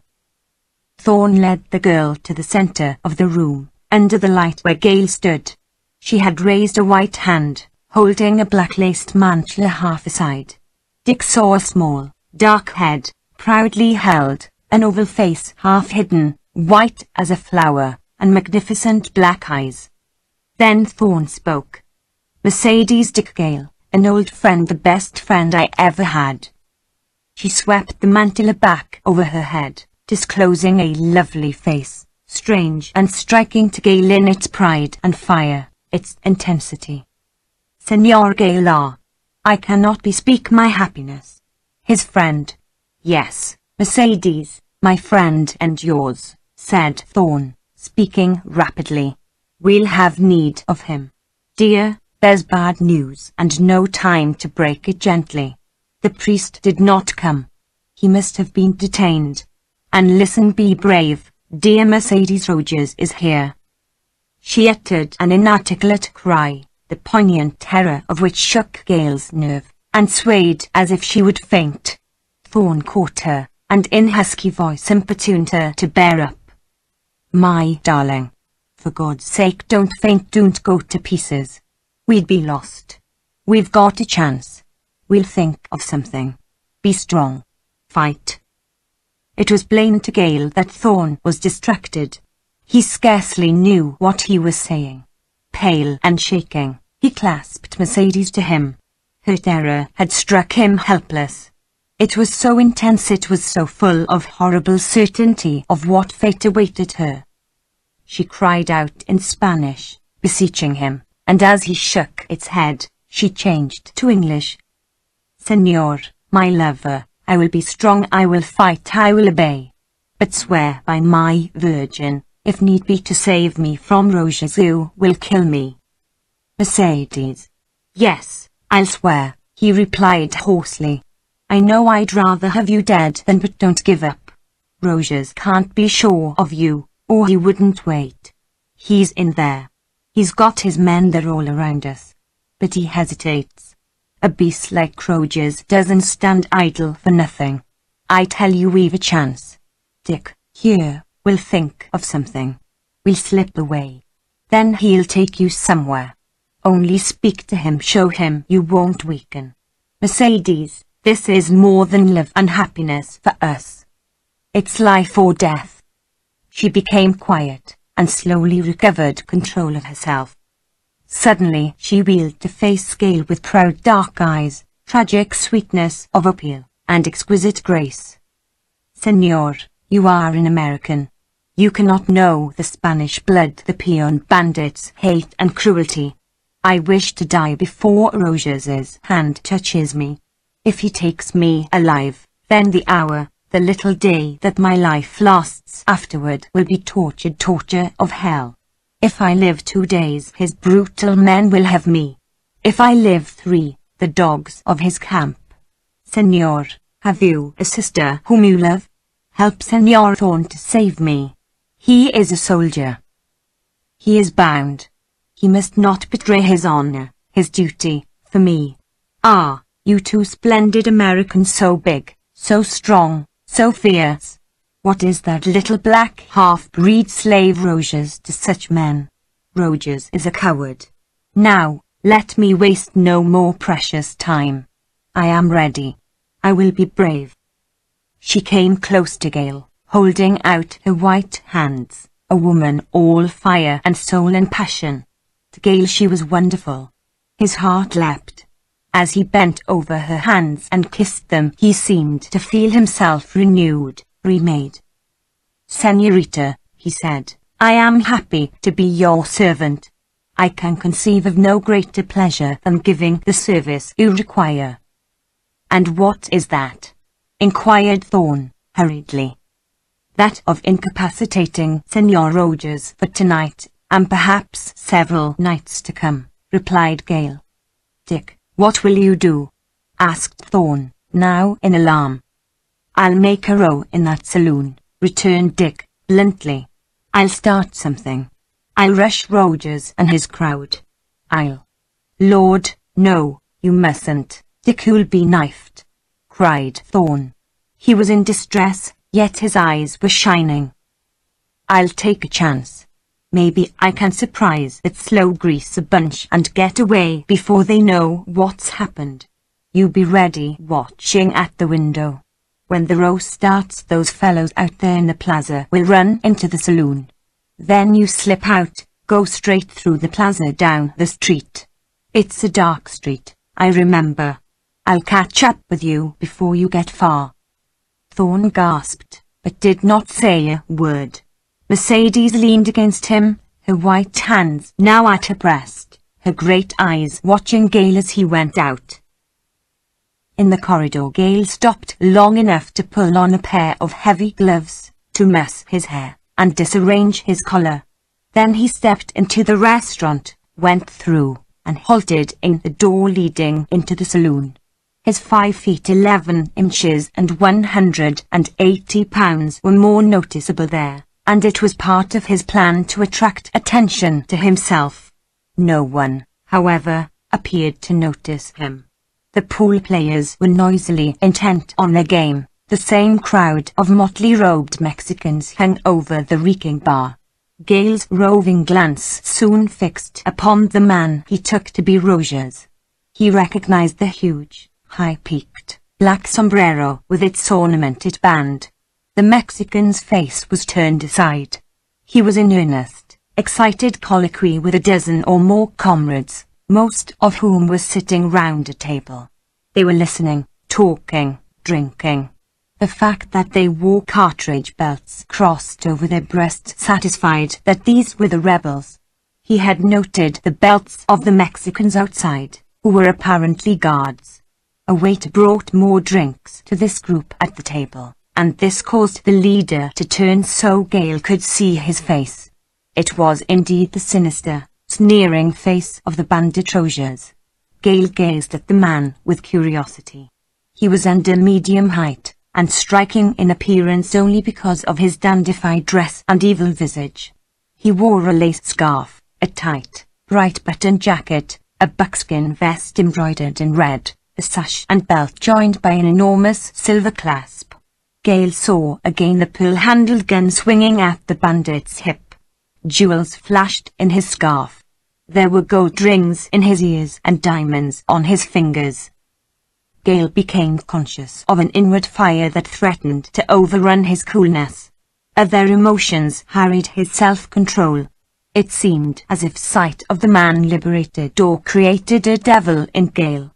And at the bottom of his feelings seemed to be a wonder at himself, a strange satisfaction for the something that had come to him. He stepped out of the doorway, down the couple of steps to the floor of the saloon, and he staggered a little, simulating drunkenness.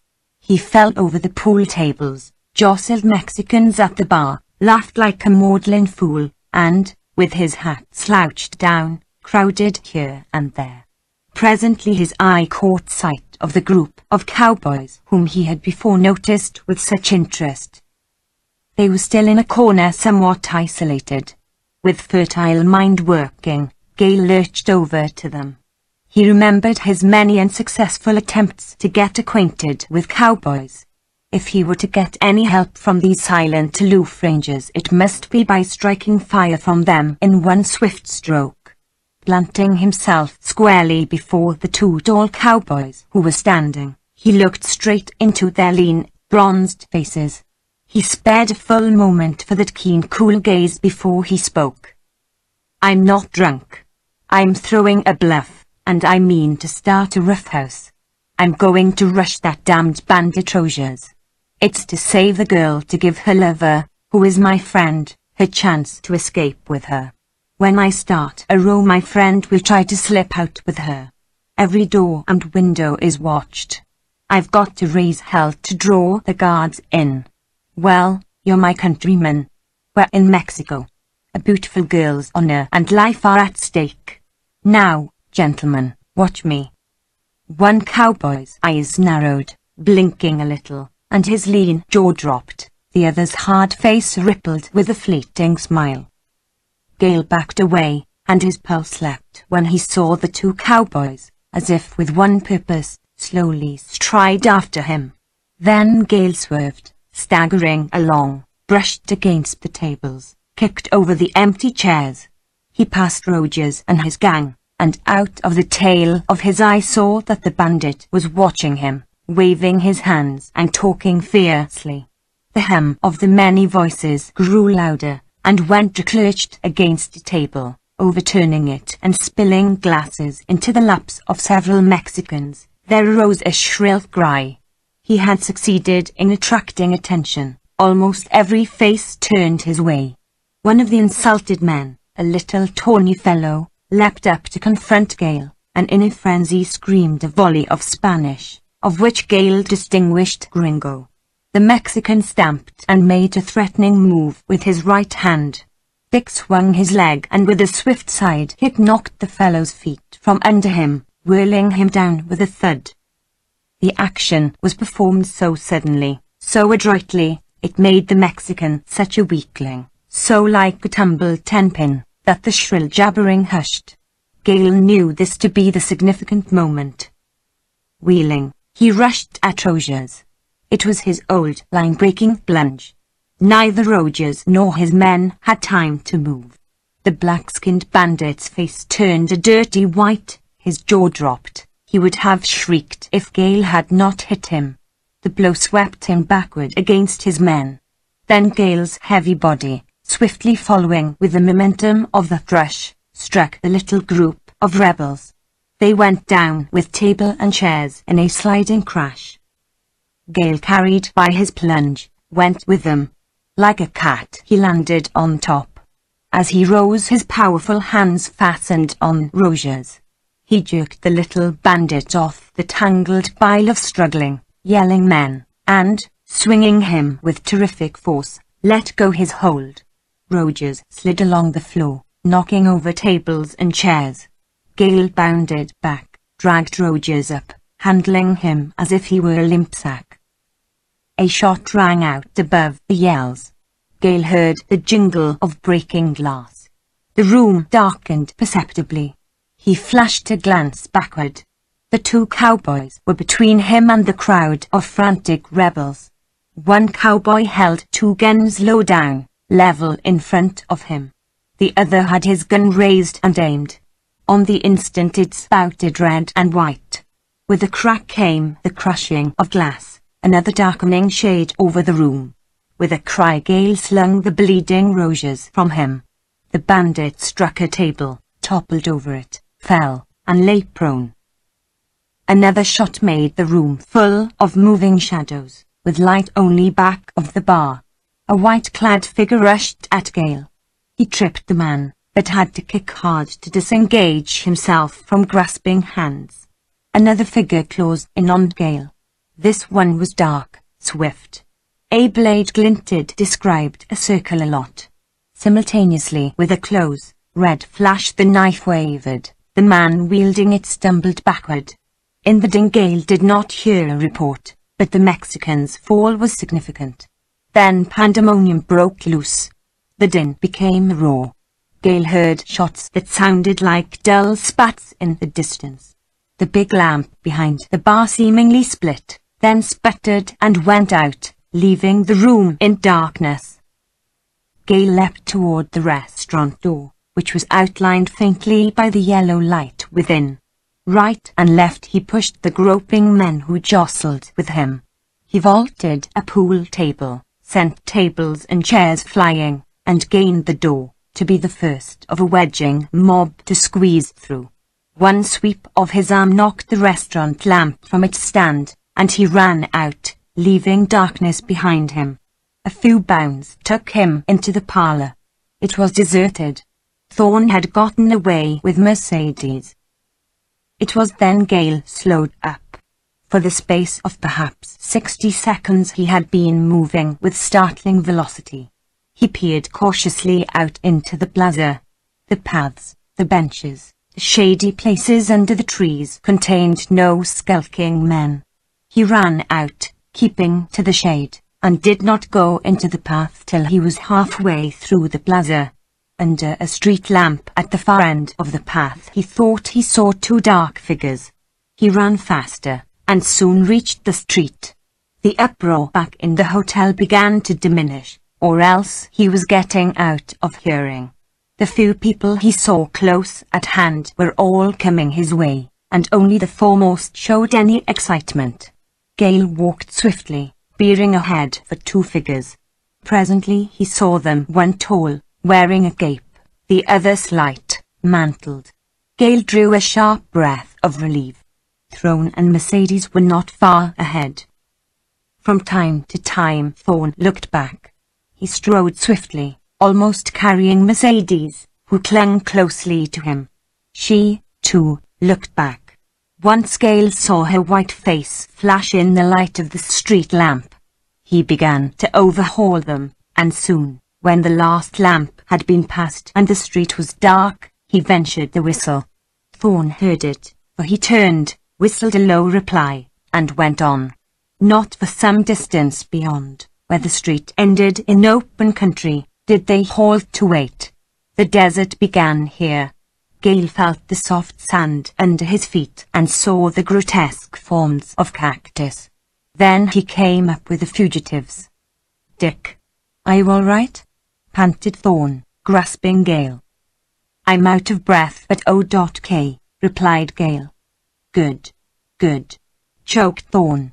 I was scared helpless. Dick, it worked splendidly. We had no trouble. What on earth did you do?" "I made the row, all right," said Dick. "Good heavens. It was like a row I once heard made by a mob. But the shots, Dick, were they at you? They paralyzed me. Then the yells. What happened?" "Those guards of Rogers ran round in front at the first shot." "Tell me what happened." "While I was rushing Rogers, a couple of cowboys shot out the lamp lights. A Mexican who pulled a knife on me got hurt, I guess. Then I think there was some shooting from the rebels after the room was dark." "Rushing Rogers?" queried Thorne, leaning close to Dick. His voice was thrilling, exultant, deep with a joy that yet needed confirmation. "What did you do to him?"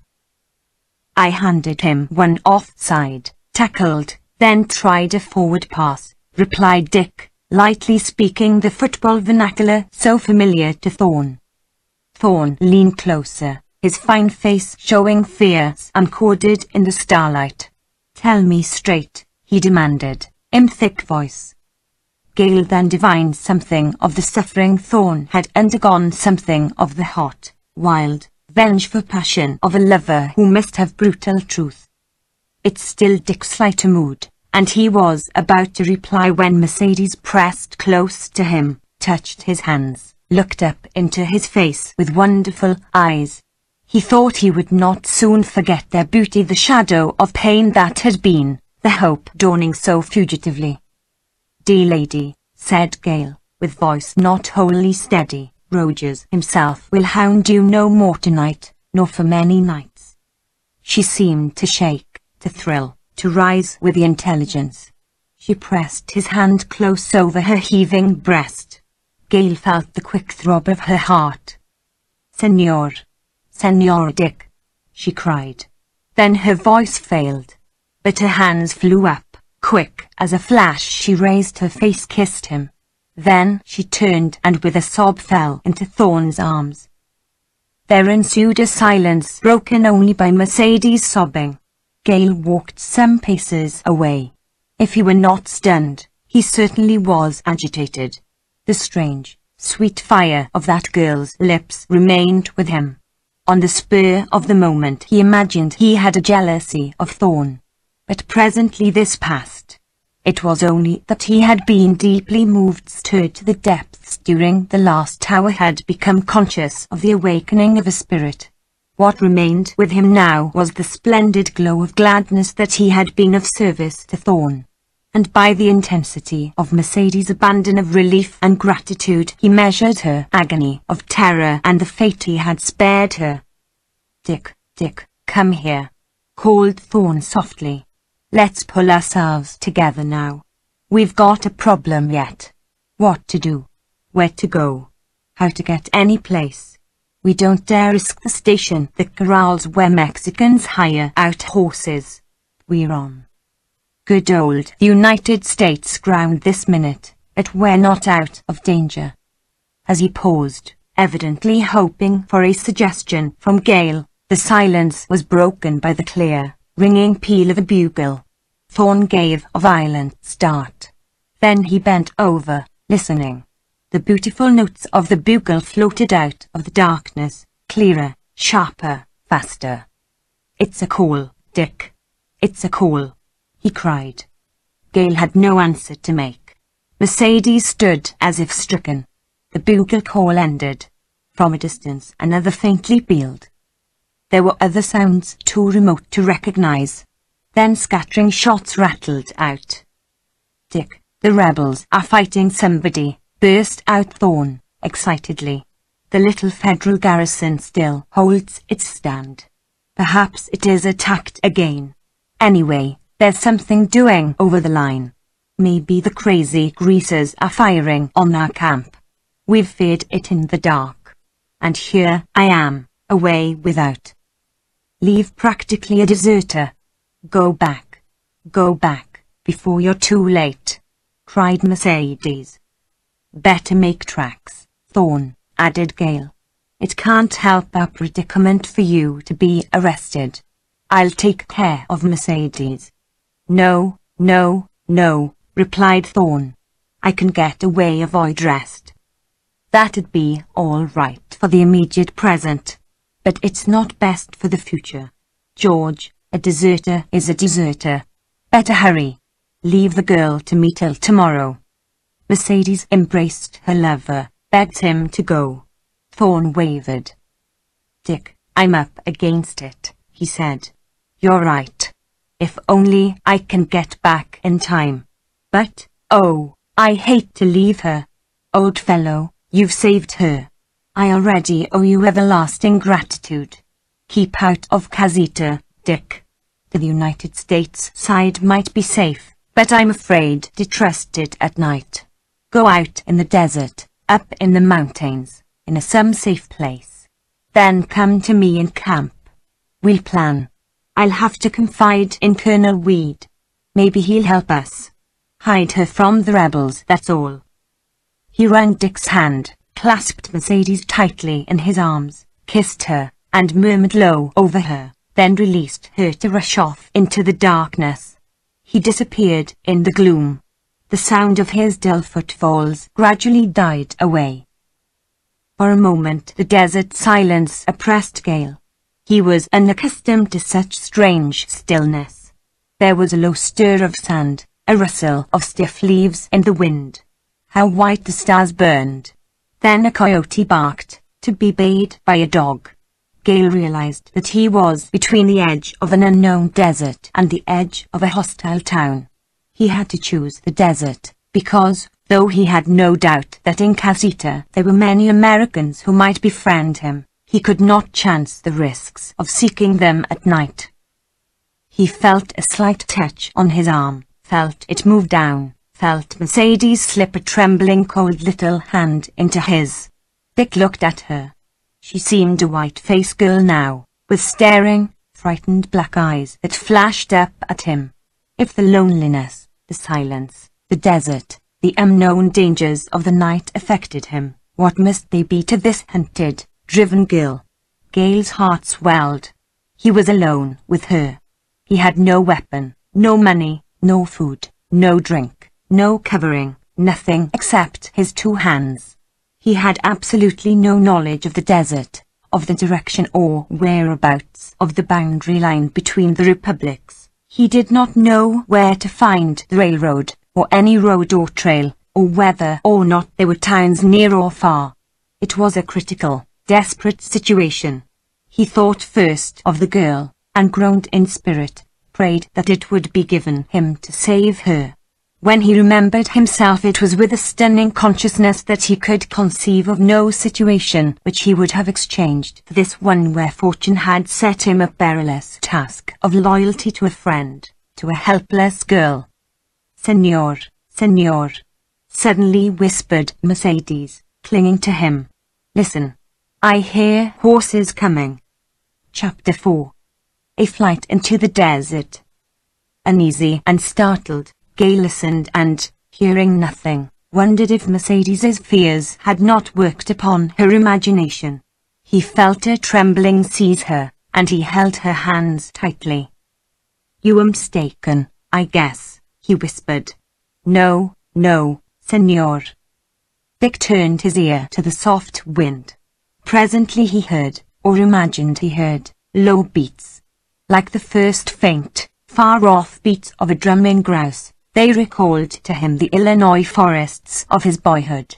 In a moment he was certain the sounds were the pad-like steps of hoofs in yielding sand. The regular tramp was not that of grazing horses. On the instant, made cautious and stealthy by alarm, Gale drew Mercedes deeper into the gloom of the shrubbery. Sharp pricks from thorns warned him that he was pressing into a cactus growth, and he protected Mercedes as best he could. She was shaking as one with a severe chill. She breathed with little hurried pants and leaned upon him almost in collapse. Gale ground his teeth in helpless rage at the girl's fate. If she had not been beautiful, she might still have been free and happy in her home. What a strange world to live in, how unfair was fate. The sounds of hoofbeats grew louder.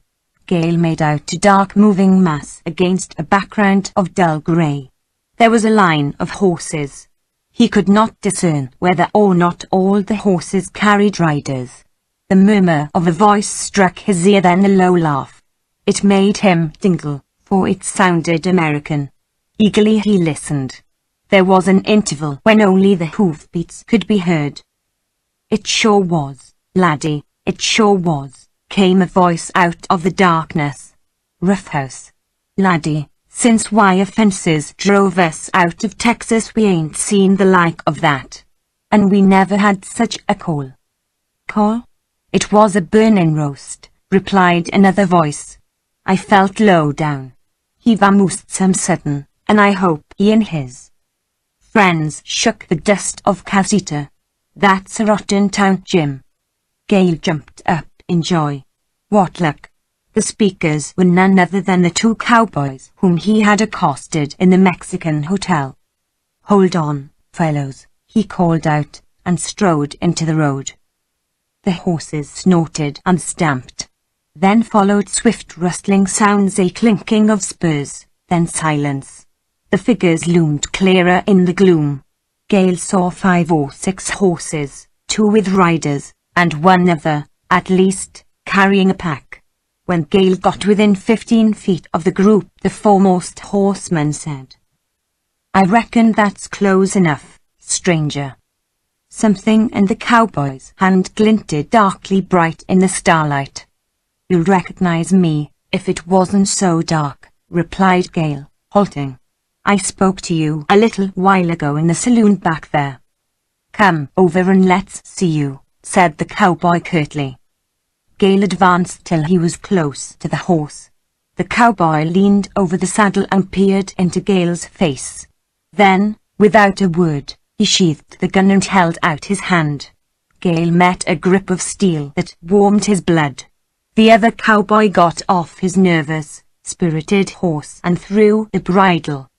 He, too, peered closely into Gale's face. "My name's Lad," he said. "Reckon I'm some glad to meet you again." Gale felt another grip as hard and strong as that had been. He realized he had found friends who belonged to a class of men whom he had despaired of ever knowing. "Dick Gale is my name," he began, swiftly. "I dropped into Casita tonight hardly knowing where I was.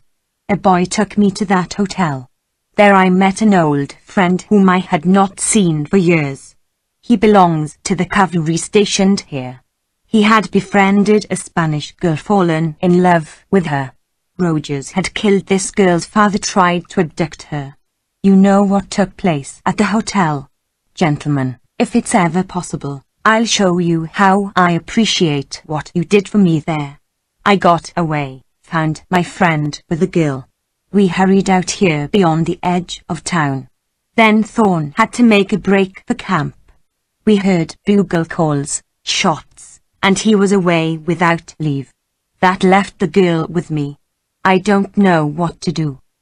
Thorne swears Casita is no place for Mercedes at night." "The girl ain't no peon, no common greaser?" interrupted Lad. "No. Her name is Castaneda. She belongs to an old Spanish family, once rich and influential." "Reckoned as much," replied the cowboy. "There's more than Rogers is wanting to kidnap a pretty girl. Sure he does that every day or so. Must be something political or feeling against class.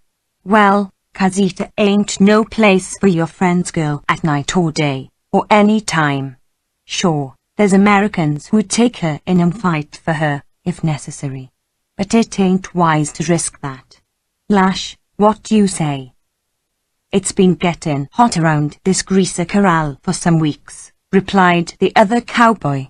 "If that two-bit of the garrison surrenders, there's no telling what'll happen. Osco is heading west from Agua Prieta with his guerrillas. Campo is burning bridges and tearing up the railroad south of Noggles. Then there's all these bandits calling themselves revolutionists just for an excuse to steal, burn, kill, and ride off with women. It's plain facts, laddie, and being across the United States line a few inches or so don't make no hell of a difference. My advice is, don't let Ms. Castaneda ever set foot in Casita again." "Looks like you've sure spoke sense," said Lad. "I reckon, Gale, you and the girl ought to come with us. Casita sure would be a little warm for us tomorrow. We didn't kill anybody, but I shot a greaser's arm off, and Lash strained friendly relations by destroying property. We know people who'll take care of the senorita till your friend can come for her." Dick warmly spoke his gratefulness, and, inexpressibly relieved and happy for Mercedes, he went toward the clump of cactus where he had left her. She stood erect, waiting, and, dark as it was, he could tell she had lost the terror that had so shaken her. "Senor Gale, you are my good angel," she said, tremulously. "I've been lucky to fall in with these men, and I'm glad with all my heart," he replied. "Come." He led her into the road up to the cowboys, who now stood bareheaded in the starlight. They seemed shy, and Lash was silent while Lad made embarrassed, unintelligible reply to Mercedes's thanks. There were 5 horses, 2 saddled, 2 packed, and the remaining one carried only a blanket. Lad shortened the stirrups on his mount, and helped Mercedes up into the saddle. From the way she settled herself and took the few restive prances of the mettlesome horse, Gale judged that she could ride. Lash urged Gale to take his horse, but his Gale refused to do. "I'll walk," he said. "I'm used to walking. I know cowboys are not." They tried again to persuade him, without avail. Then Lad started off, riding bareback. Mercedes fell in behind, with Gale walking beside her. The two pack animals came next, and Lash brought up the rear. Once started with protection assured for the girl and a real objective point in view, Gale relaxed from the tense strain he had been laboring under. How glad he would have been to acquaint Thorn with a good fortune. Later, of course, there would be some way to get word to the cavalryman. But till then, what torments his friend would suffer. It seemed to Dick that a very long time had elapsed since he stepped off the train, and one by one he went over every detail of incident which had occurred between that arrival and the present moment. Strange as the facts were, he had no doubts. He realized that before that night he had never known the deeps of wrath undisturbed in him. He had never conceived even a passing idea that it was possible for him to try to kill a man.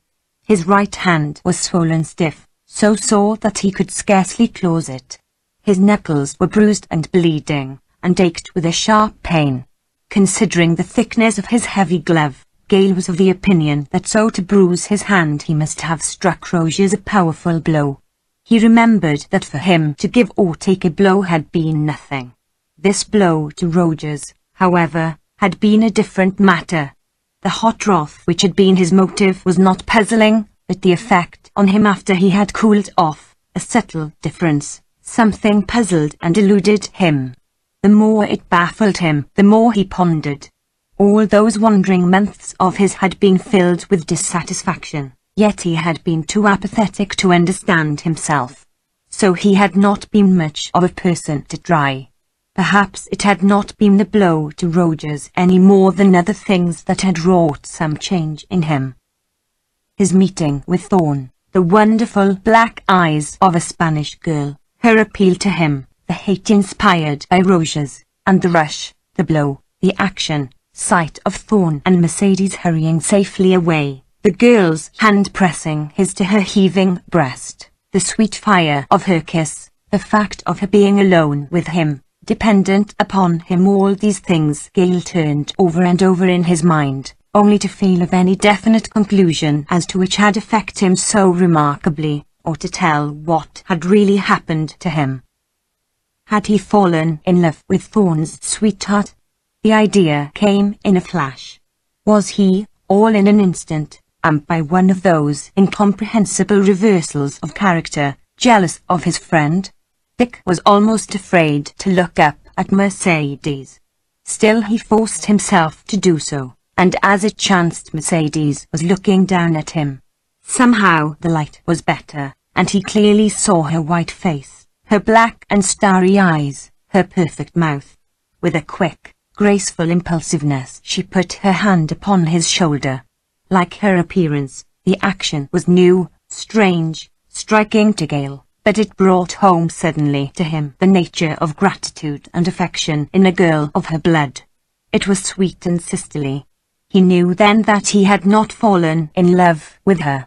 The feeling that was akin to jealousy seemed to be of the beautiful something for which Mercedes stood in Thorn's life. Gale then grasped the bewildering possibilities, the infinite wonder of what a girl could mean to a man.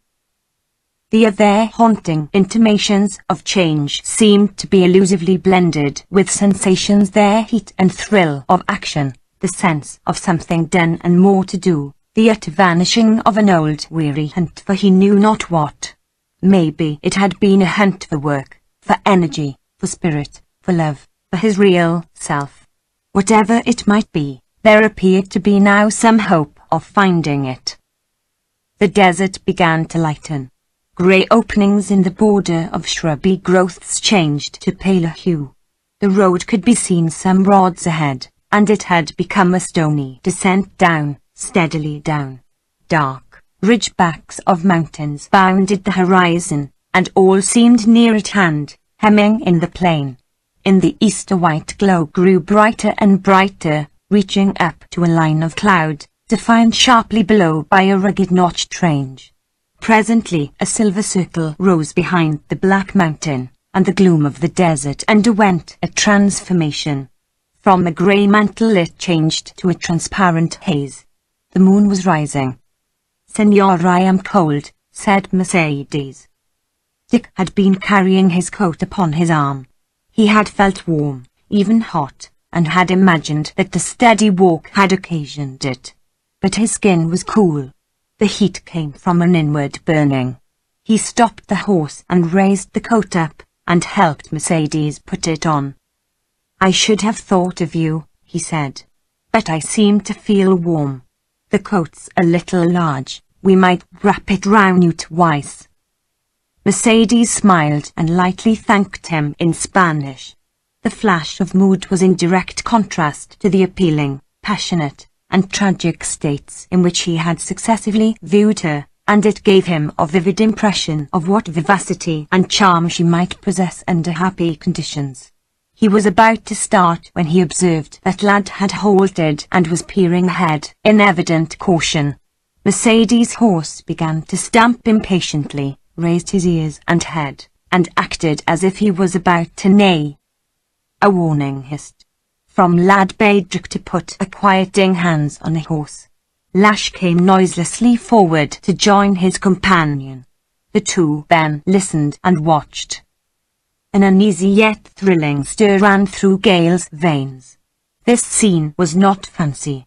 These men of the ranges had heard or seen or scented danger. It was all real, as tangible and sure as the touch of Mercedes's hand upon his arm. Probably for her the night had terrors beyond Gale's power to comprehend. He looked down into the desert, and would have felt no surprise at anything hidden away among the bristling cactus, the dark, winding arroyos, the shadowed rocks with their moonlit tips, the ragged plain leading to the black bold mountains. The wind appeared to blow softly, with an almost imperceptible moan, over the desert. That was a new sound to Gale, but he heard nothing more. Presently Lash went to the rear and Lad started ahead. The progress now, however, was considerably slower, not owing to a road fur that became better but probably owing to caution exercised by the cowboy guide. At the end of a half hour this marked deliberation changed, and the horses followed Lad's at a gait that put Gale to his best walking paces. Meanwhile the moon soared high above the black corrugated peaks. The grey, the gloom, the shadow whitened. The clearing of the dark foreground appeared to lift a distant veil and show endless aisles of a desert reaching down between dim horizon-bounding ranges. Gale gazed abroad, knowing that as this night was the first time for him to awake to consciousness of a vague, wonderful other self, so it was one wherein he began to be aware of an encroaching presence of physical things, the immensity of the star-studded sky, the soaring moon, the bleak, mysterious mountains, and limitless slope, and plain, and ridge, and valley. These things in all their magnificence had not been unnoticed by him before, only now they spoke a different meaning.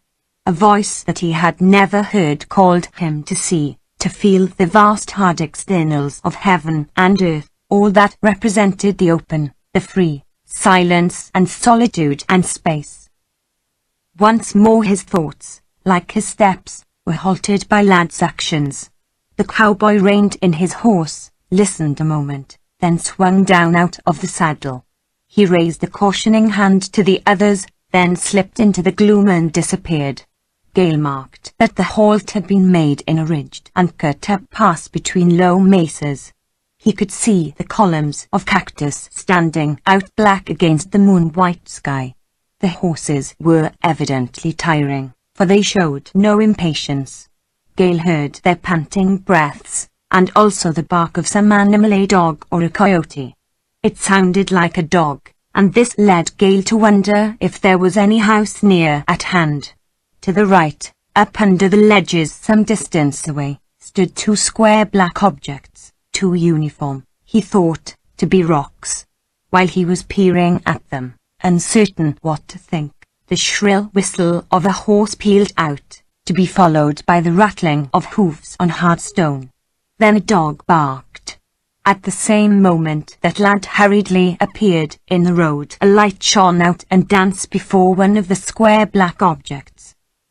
"Keep close and don't make no noise," he whispered, and led his horse at right angles off the road. Gale followed, leading Mercedes's horse. As he turned, he observed that Lash also had dismounted.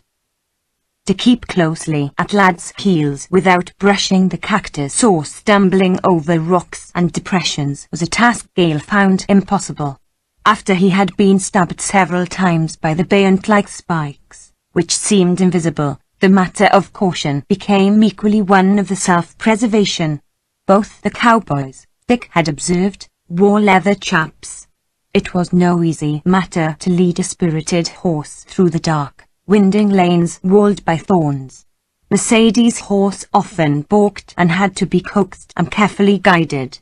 Dick concluded that lad was making a wide detour. The position of certain stars grown familiar during the march veered round from one side to another. Dick saw that the travel was fast, but by no means noiseless. The pack animals at times crashed and ripped through the narrow places. It seemed to Gale that anyone within a mile could have heard these sounds. From the tops of knolls or ridges he looked back, trying to locate the mesas where the light had danced and the dog had barked alarm. He could not distinguish these two rocky eminences from among many rising in the background. Presently lad let out into a wider lane that appeared to run straight. The cowboy mounted his horse, and this fact convinced Gale that they had circled back to the road.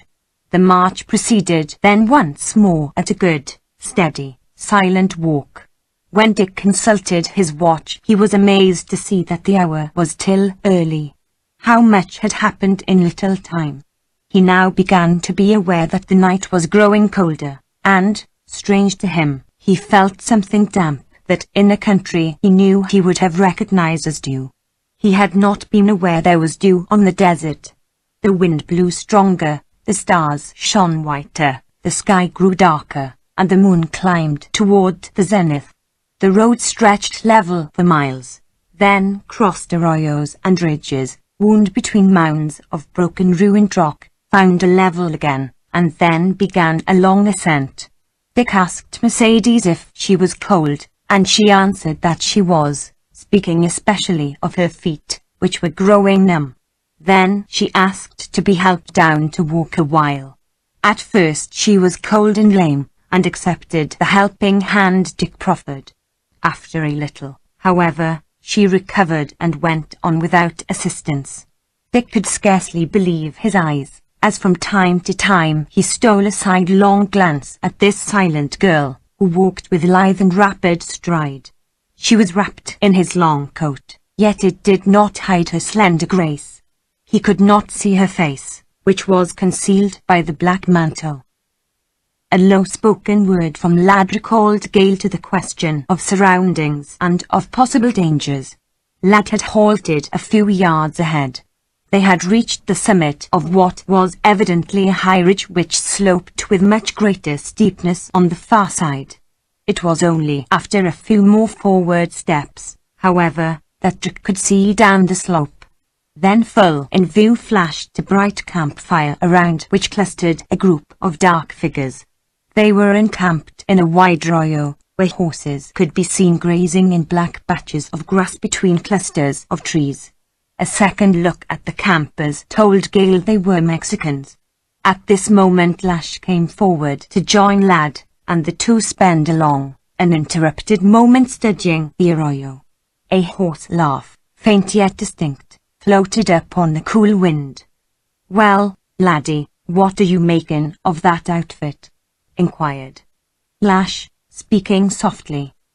"Same as any of them raider outfits," replied Lad. "They're across the line for beef, but they'll run off any good stock. As hoss thieves these rebels have got 'em all beat. That outfit is. Waitin' till it's late. There's a ranch up the arroyo."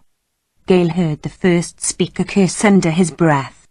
"Sure, I feel the same," said Lad, But we've got a girl and the young man to look after, not to mention our pack outfit. And we're hunting for a job, not a fight, old hoss. Keep on your chaps. Nothing to it but head south for the Rio Forlorn. You're talking sense now, Jim.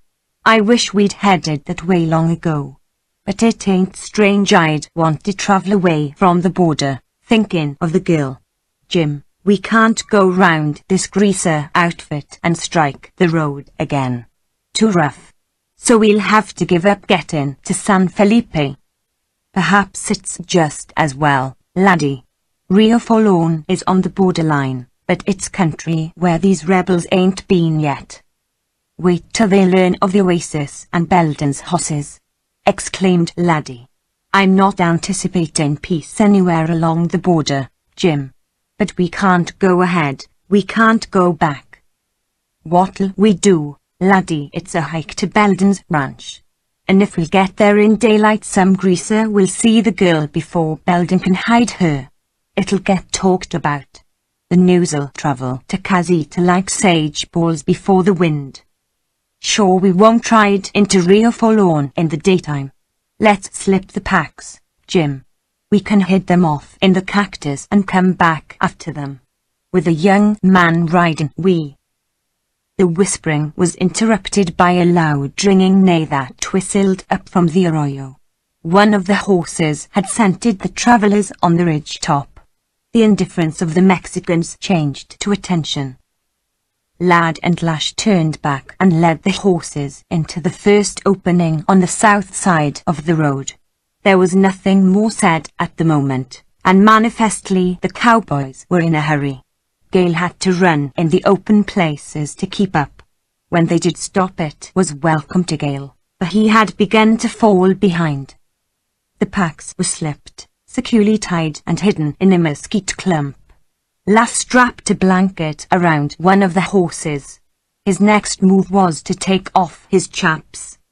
Gale, you're wearing boots, and by lifting your feet you can beat the cactus, he whispered. But the miss. Castaneda, she'll be torn all to pieces unless she puts these on. Please tell her and hurry. Vic took the caps, and, going up to Mercedes, he explained the situation. She laughed, evidently at his embarrassed earnestness, and slipped out of the saddle. Senor, Chaparros and I are not strangers, she said. Deftly and promptly she equipped herself, and then Gale helped her into the saddle, called to her horse, and started off. Lash directed Gale to mount the other saddled horse and go next. Vic had not ridden 100 yards behind the trotting leaders before he had sundry painful encounters with reaching cactus arms. The horse missed these by a narrow margin. Dick's knees appeared to be in line, and it became necessary for him to lift them high and let his boots take the onslaught of the spikes. He was at home in the saddle, and the accomplishment was about the only one he possessed that had been of any advantage during his sojourn in the West. Lad pursued a zigzag course southward across the desert, trotting down the aisles, cantering in wide, bare patches, walking through the clumps of cacti. The desert seemed all of a sameness to decay wilderness of rocks and jagged growths hemmed in by lowering ranges, always looking close, yet never growing any nearer. The moon slanted back toward the west, losing its white radiance, and the gloom of the earlier evening began to creep into the washes and to darken under the mesas. By and by Lad entered an arroyo, and here the travellers turned and twisted with the meanderings of a dry stream bed. At the head of the canyon they had to take once more to the rougher ground. Always it led down, always it grew rougher, more rolling, with wider bare spaces, always the black ranges loomed close. Gale became chilled to the bone, and his clothes were damp and cold. His knees smarted from the wounds of the poisoned thorns, and his right hand was either swollen stiff or too numb to move. Moreover, he was tiring. The excitement, the long walk, the miles on miles of jolting trot, these had wearied him. Mercedes must be made of steel, he thought, to stand all that she had been subjected to, and yet, when the stars were paling and dawn perhaps not far away, stay in the saddle. So Gale rode on, drowsier for each mile, and more giving the horse a choice of ground. Sometimes a prod from a murderous spine roused Dick. A grayness had blotted out the waning moon in the west and the clear, dark, starry sky overhead.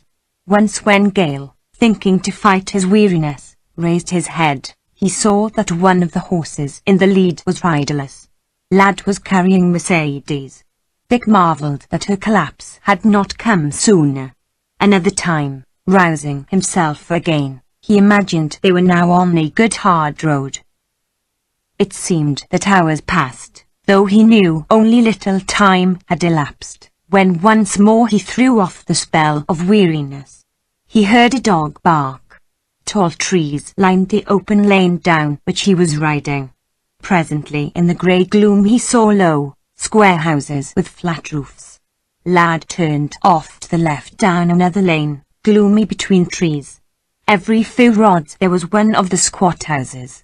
This lane opened into wider, lighter space. The cold air bore a sweet perfume, whether of flowers or fruit Dick could not tell. Lad rode on for perhaps a quarter of a mile, though it seemed interminably long to Dick. A grove of trees loomed dark in the grey morning.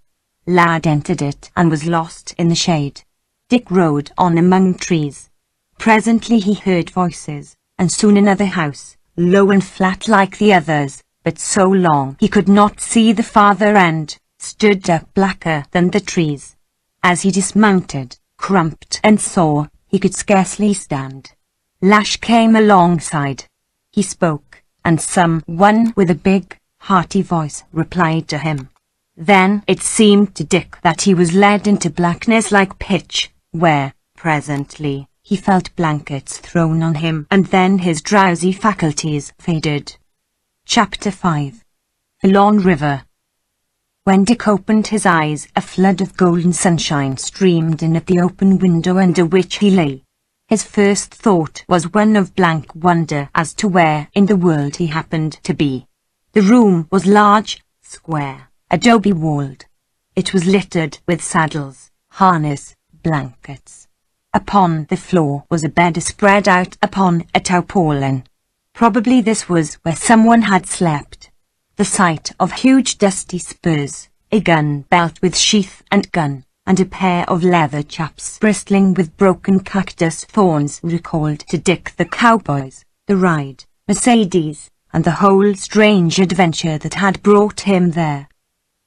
He did not recollect having removed his boots. Indeed, upon second thought, he knew he had not done so. But there they stood upon the floor. Lad and Lash must have taken them off when he was so exhausted and sleepy that he could not tell what was happening.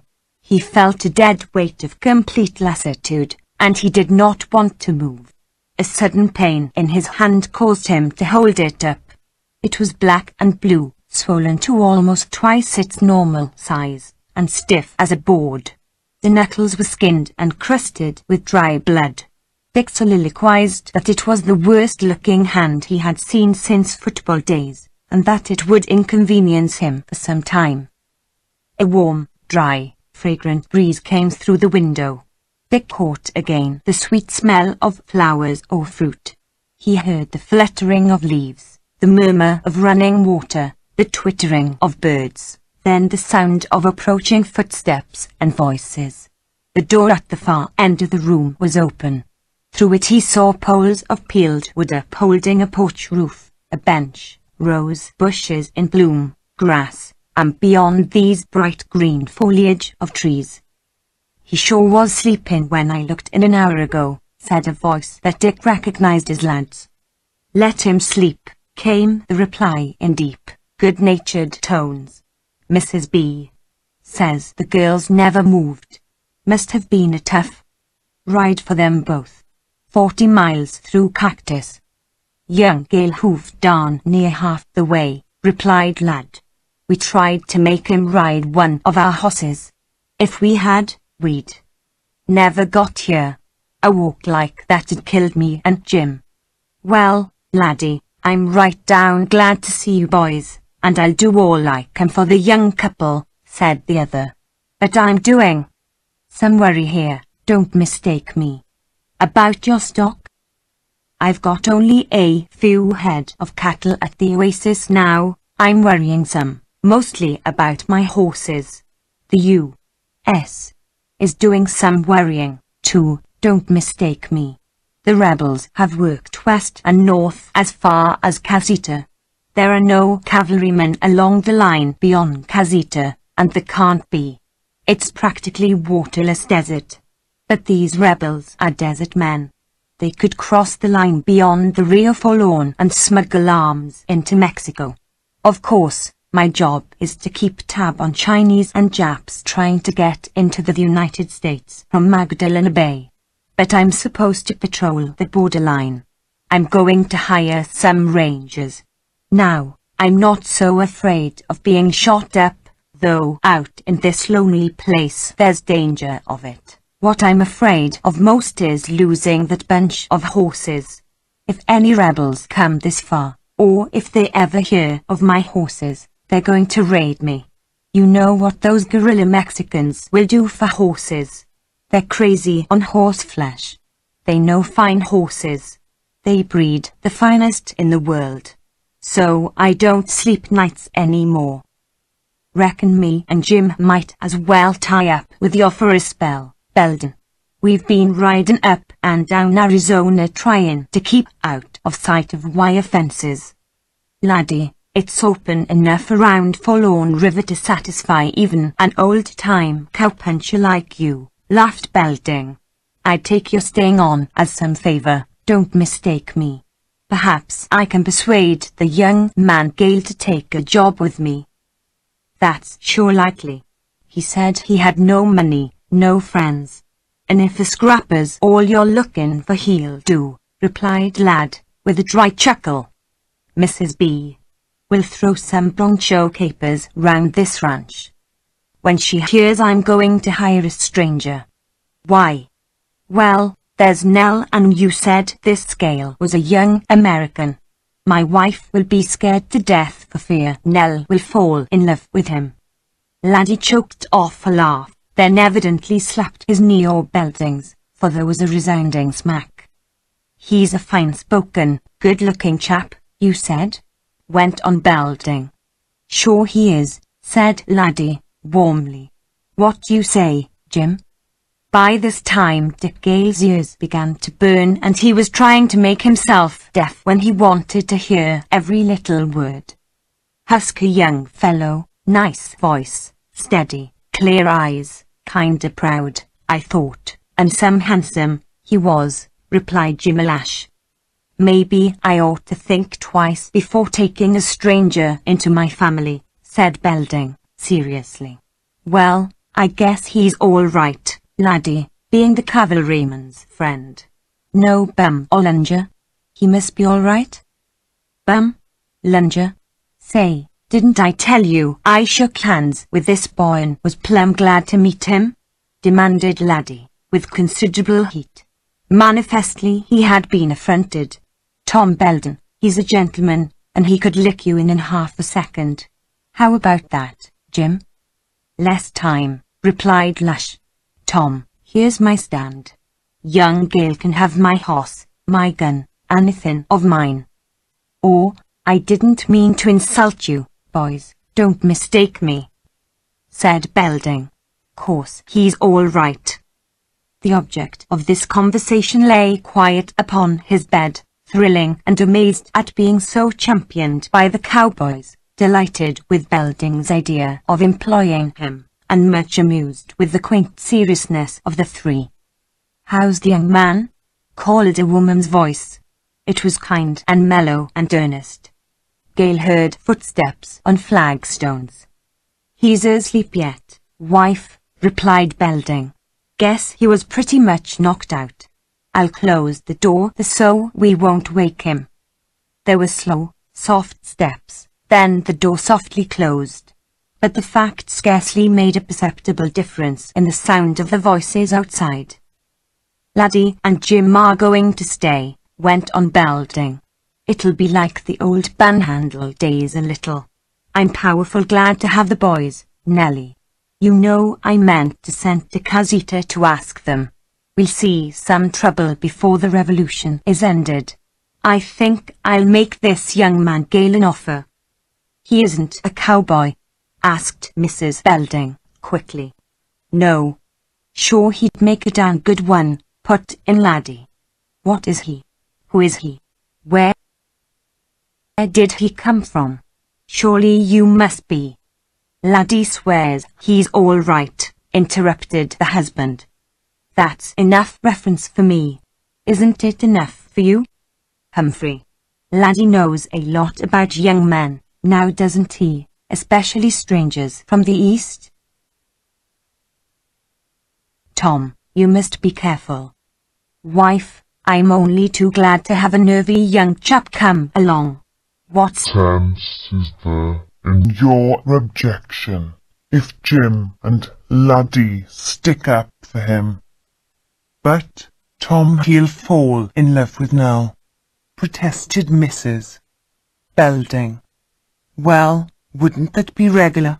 Doesn't every man who comes along fall in love with Nell? Hasn't it always happened? When she was a schoolgirl in Kansas, didn't it happen? Didn't she have 100 moon-eyed ninnies after her in Texas? I've had some peace out here in the desert, except when a greaser or a prospector or a Yaqui would come along. Then same old story, in love with Nell. But, Tom, Nell might fall in love with this young man, exclaimed the wife, in distress. Laddie, Jim, didn't I tell you? Cried Belding. I knew she'd say that. My dear wife, I would be simply overcome with joy if Nell did fall in love once. Real and hard. She's wider than any antelope out there on the desert. Nell's nearly 20 now, and so far as we know she's never cared a rap for any fellow. And she's just as gay and full of the devil as she was at 14. Nell's as good and lovable as she is pretty, but I'm afraid she'll never grow into a woman while we live out in this lonely land. And you've always hated towns where there was a chance for the girl just because you were afraid she'd fall in love. You've always been strange, even silly, about that. I've done my best for Nell, loved her as if she were my own daughter. I've changed many business plans to suit your whims. There are rough times ahead. Maybe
Belding smiled with a grim pleasure as he saw Mr. Gale's face turn white.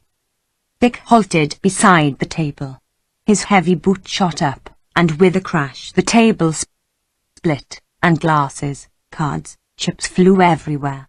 As they rattled down and the chairs of the dumbfounded players began to slide, Dick called out, "My name is Gale. I'm looking for Mr. Radford Chase." A tall, heavy-shouldered fellow rose, boldly enough, even swaggeringly, and glowered at Gale. "I'm Radford Chase," he said. His voice betrayed the boldness of his action. It was over in a few moments. The tables and chairs were tumbled into a heap. One of the pool tables had been shoved aside, the lamp lay shattered, with oil running dark upon the floor. Lad leaned against a post with a smoking gun in his hand. A Mexican crouched close to the wall moaning over a broken arm. In the far corner, upheld by comrades, another wounded Mexican cried out in pain. These two had attempted to draw weapons upon Gale, and Lad had crippled them. In the centre of the room lay Radford Chase, a limp, torn, hulking, bloody figure. He was not seriously injured, but he was helpless, a miserable, beaten wretch, who knew his condition and felt the eyes upon him. He sobbed and moaned and howled, but no one offered to help him to his feet. Backed against the door of the hall stood Ben Chase. For once stripped of all authority and confidence and courage, Gale confronted him, and now Gale's mien was in striking contrast to the coolness with which he had entered the place. Though sweat dripped from his face, it was as white as chalk. Like dark flames, his eyes seemed to leap and dance and burn. His lean jaw hung down and quivered with passion. He shook a huge gloved fist in Chase's face. "Your grey hairs save you this time. But keep out of my way. And when that son of yours comes to, tell him every time I meet him I'll add some more to what he got today." Chapter 20. The Secret of Forlorn River. In the early morning, Gale, seeking solitude where he could brood over his trouble, wandered alone. It was not easy for him to elude the Yaqui, and just at the moment when he had cast himself down in a secluded, shady corner, the Indian appeared, noiseless, shadowy, mysterious as always. "Marlowe," he said, in his deep voice. "Yes, Yaqui, it's bad, very bad," replied Gale. The Indian had been told of the losses sustained by Belding and his rangers. "Go me," said Yaqui, with an impressive gesture toward the lofty lilac-coloured steps of No-Name Mountains. He seemed the same as usual, but a glance on Gale's part, a moment's attention, made him conscious of the old strange force in the Yaqui. "Why does my brother want me to climb the nameless mountains with him?" asked Gale. "Louvierde," replied Yaqui, and he made motions that Gale found difficult of interpretation. "Shower of gold," translated Gale. That was the Yaqui's name for now. What did he mean by using it in connection with a climb into the mountains? Were his motions intended to convey an idea of a shower of golden blossoms from that rare and beautiful tree, or a golden rain? Gale's listlessness vanished in a flash of thought. The Yaqui meant gold. Gold. He meant he couldn't retrieve the fallen fortunes of the white brother who had saved his life that evil day at the Papago well. Gale thrilled as he gazed piercingly into the wonderful eyes of this Indian. Would Yaqui never consider his debt paid? "Go me," repeat the Indian, pointing with a singular directness that always made this action remarkable in him. "Yes, Yaqui." Gale ran to his room, put on hobnailed boots, filled a canteen, and hurried back to the corral. Yaqui awaited him. The Indian carried a coiled lasso and a short stout stick. With a word he led the way down the lane, turned up the river toward the mountains. None of Belding's household saw their departure. What had once been only a narrow mesquite-bordered trail was now a well-trodden road. A deep irrigation ditch, full of flowing muddy water, ran parallel with the road. Gale had been curious about the operations of the chases, but bitterness he could not help had kept him from going out to see the work. He was not surprised to find that the engineers who had constructed the ditches and dam had anticipated him in every particular. The dammed-up gulch made a magnificent reservoir, and Gale could not look upon the long narrow lake without a feeling of gladness. The dreaded ano seco of the Mexicans might come again and would come, but never to the inhabitants of Forlorn River. That stone-walled, stone-floored gulch would never leak, and already it contained water enough to irrigate the whole Alta Valley for 2 dry seasons. Yaqui led swiftly along the lake to the upper end, where the stream roared down over unscalable walls. This point was the farthest Gale had ever penetrated into the rough foothills, and he had Belding's word for it that no white man had ever climbed no-name mountains from the west. But a white man was not an Indian. The former might have stolen the range and valley and mountain, even the desert, but his possessions would ever remain mysteries. Gale had scarcely faced the great grey ponderous wall of cliff before the old strange interest in the Yaqui seized him again. It recalled the tie that existed between them, a tie almost as close as blood. Then he was eager and curious to see how the Indian would conquer those seemingly insurmountable steps of stone. Yaqui left the gulch and clambered up over a jumble of weathered slides and traced a slow course along the base of the giant wall. He looked up and seemed to select a point for ascent. It was the last place in that mountainside where Gale would have thought climbing possible. Before him the wall rose, leaning over him, shutting out the light, a dark mighty mountain mass. Innumerable cracks and crevices and caves roughened the bulging sides of dark rock. Yaqui tied one end of his lasso to the short, stout stick and, carefully disentangling the coils, he whirled the stick round and round and threw it almost over the first rim of the shelf, perhaps 30 feet up. The stick did not lodge. Yaqui tried again. This time it caught in a crack. He pulled hard. Then, holding to the lasso, he walked up the steep slant, hand over hand on the rope. When he reached the shelf he motioned for Gale to follow. Gale found that method of scaling the wall both quick and easy. Yaqui pulled up the lasso, and threw the stick aloft into another crack. He climbed to another shelf, and Gale followed him. The third effort brought them to a more rugged bench 100 feet above the slides. The Yaqui worked round the left, and turned into a dark fissure. Gale kept close to his heels. They came out presently into lighter space, yet one that restricted any extended view. Broken sections of cliff were on all sides. Here the ascent became toil. Gale could distance Yaqui going downhill. On the climb, however, he was hard put to it to keep the Indian in sight. It was not a question of strength or lightness of foot. These Gale had beyond the share of most men. It was a matter of lung power, and the Yaqui's life had been spent scaling the desert heights. Moreover, the climbing was infinitely slow, tedious, dangerous.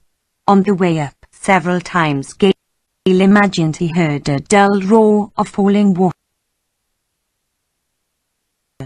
The sound seemed to be under him, over him, to this side and to that. When he was certain he could locate the direction from which it came, then he heard it no more until he had gone on. Gradually he forgot it in the physical sensations of the climb. He burned his hands and knees. He grew hot and wet and winded. His heart thumped so that it hurt, and there were instants when his sight was blurred.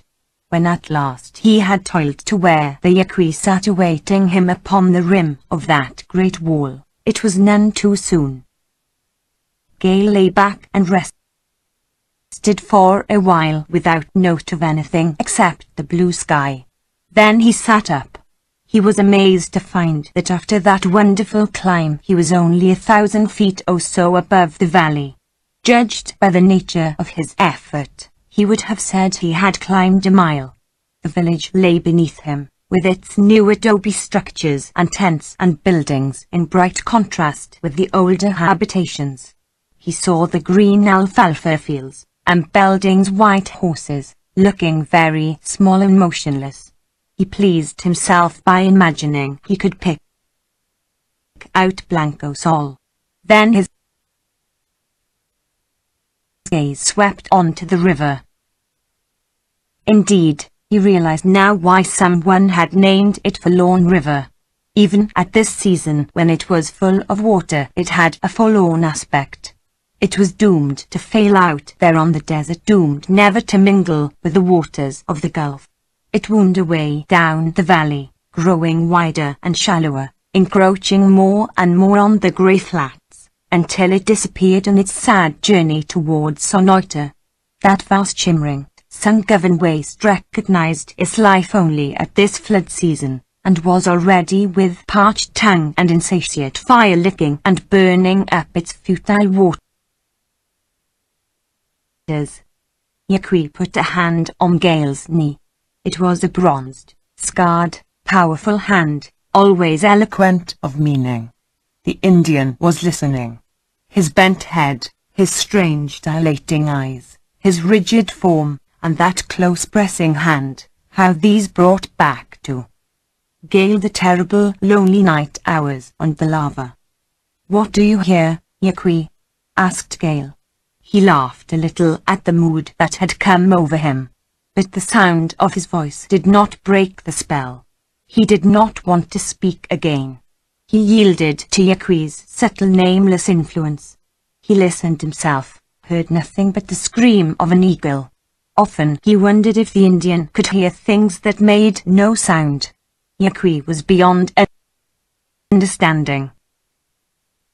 Whatever the Indian had listened to or for, presently he satisfied himself, and, with a grunt that might mean anything, he rose and turned away from the rim. Gale followed, rested now and eager to go on. He saw that the great cliff they had climbed was only a stairway up to the huge looming dark bulk of the plateau above. Suddenly he again heard the dull roar of falling water. It seemed to have cleared itself of muffled vibrations. Yaqui mounted a little ridge and halted. The next instant Gale stood above a bottomless cleft into which a white stream leapt. His astounded gaze swept backward along this narrow, swift stream to its end in a dark, round, boiling pool. It was a huge spring, a bubbling well, the outcropping of an underground river coming down from the vast plateau above. Yaqui had brought Gale to the source of Forlorn River. Flashing thoughts in Gale's mind were no swifter than the thrills that ran over him. He would stake out a claim here and never be cheated out of it. Ditches on the benches and troughs on the steep walls would carry water down to the valley. Ben Chase had built a great dam which would be useless if Gale chose to turn Forlorn River from its natural course. The fountain head of that mysterious desert river belonged to him. His eagerness, his mounting passion, was checked by Yaqui's unusual action. The Indian showed wonder, hesitation, even reluctance. His strange eyes surveyed this boiling well as if they could not believe the sight they saw. Gale divined instantly that Yaqui had never before seen the source of Forlorn River. If he had ever ascended to this plateau, Probably it had been to some other part, from the water was new to him. He stood gazing aloft at peaks, at lower ramparts of the mountain, and at nearer landmarks of prominence. Yaqui seemed at fault. He was not sure of his location. Then he strode past the swirling pool of dark water and began to ascend a little slope that led up to a shelving cliff. Another object halted the Indian. It was a pile of stones, weathered, crumbled, fallen into ruin, but still retaining shape enough to prove it had been built by the hands of men. Round and round this the Yaqui stalked, and his curiosity attested a further uncertainty. It was as if he had come upon something surprising. Gale wondered about the pile of stones. Had it once been a prospector's claim? Ach, grunted the Indian, and, though his exclamation expressed no satisfaction, it surely put an end to doubt. He pointed up to the roof of the sloping yellow shelf of stone. Faintly outlined there in red were the imprints of many human hands with fingers spread wide. Gale had often seen such paintings on the walls of the desert caverns. Manifestly, these told Yaqui he had come to the spot for which he had aimed. Then his actions became swift, and Yaqui seldom moved swiftly. The fact impressed Gale. The Indian searched the level floor under the shelf. He gathered up handfuls of small black stones and thrust them at Gale. Their weight made Gale start, and then he trembled. The Indian's next move was to pick up a piece of weathered rock and throw it against the wall. It broke. He snatched up parts and showed the broken edges to Gale. They contained yellow stakes,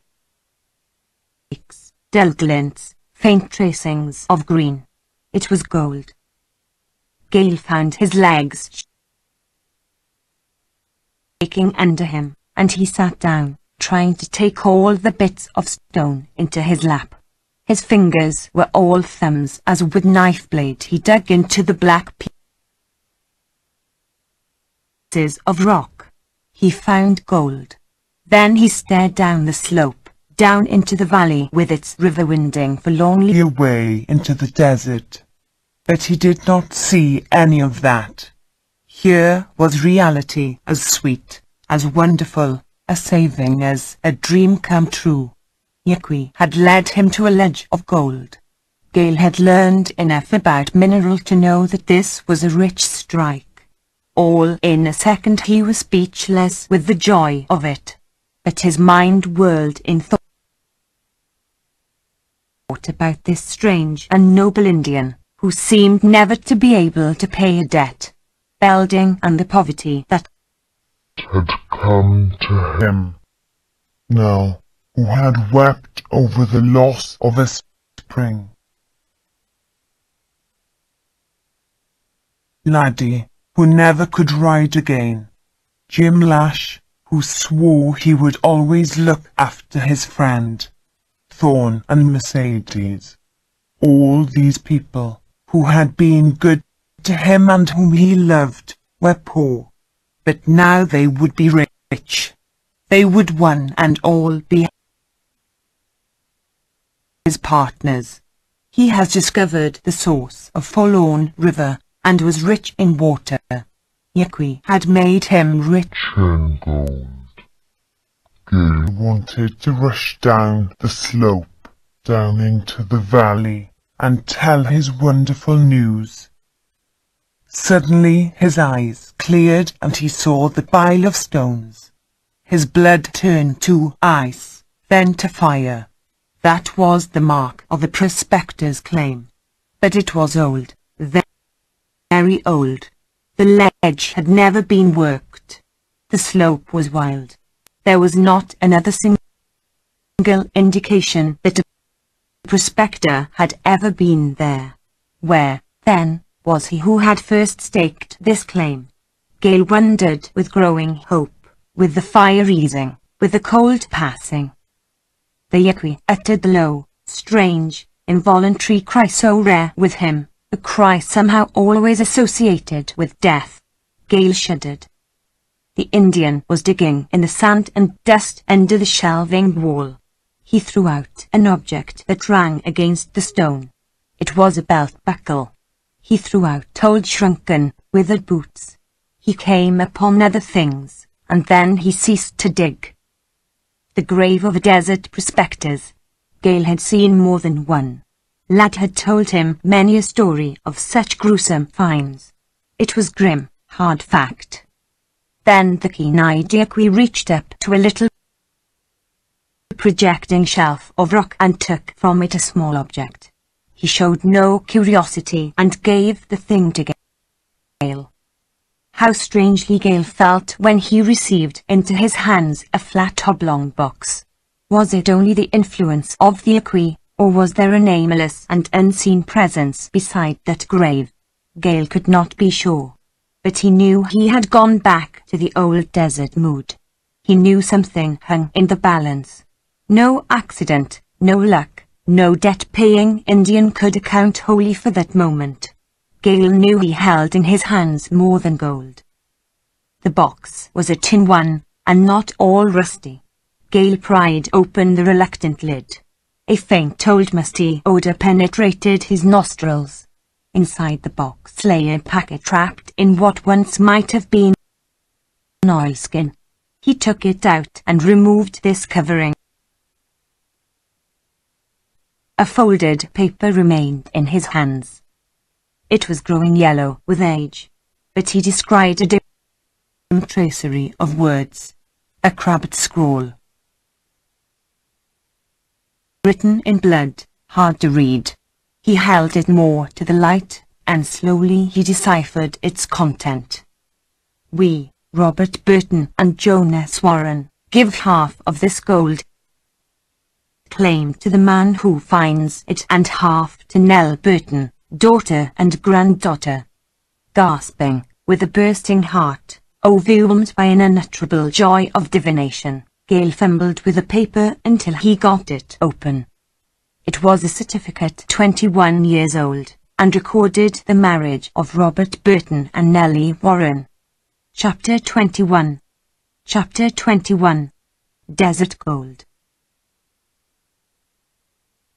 A summer's day dawned on Forlorn River, a beautiful, still, hot, golden day with huge sail clouds of white. Motionless over no-name peaks and the purple of clear air in the distance along the desert horizon.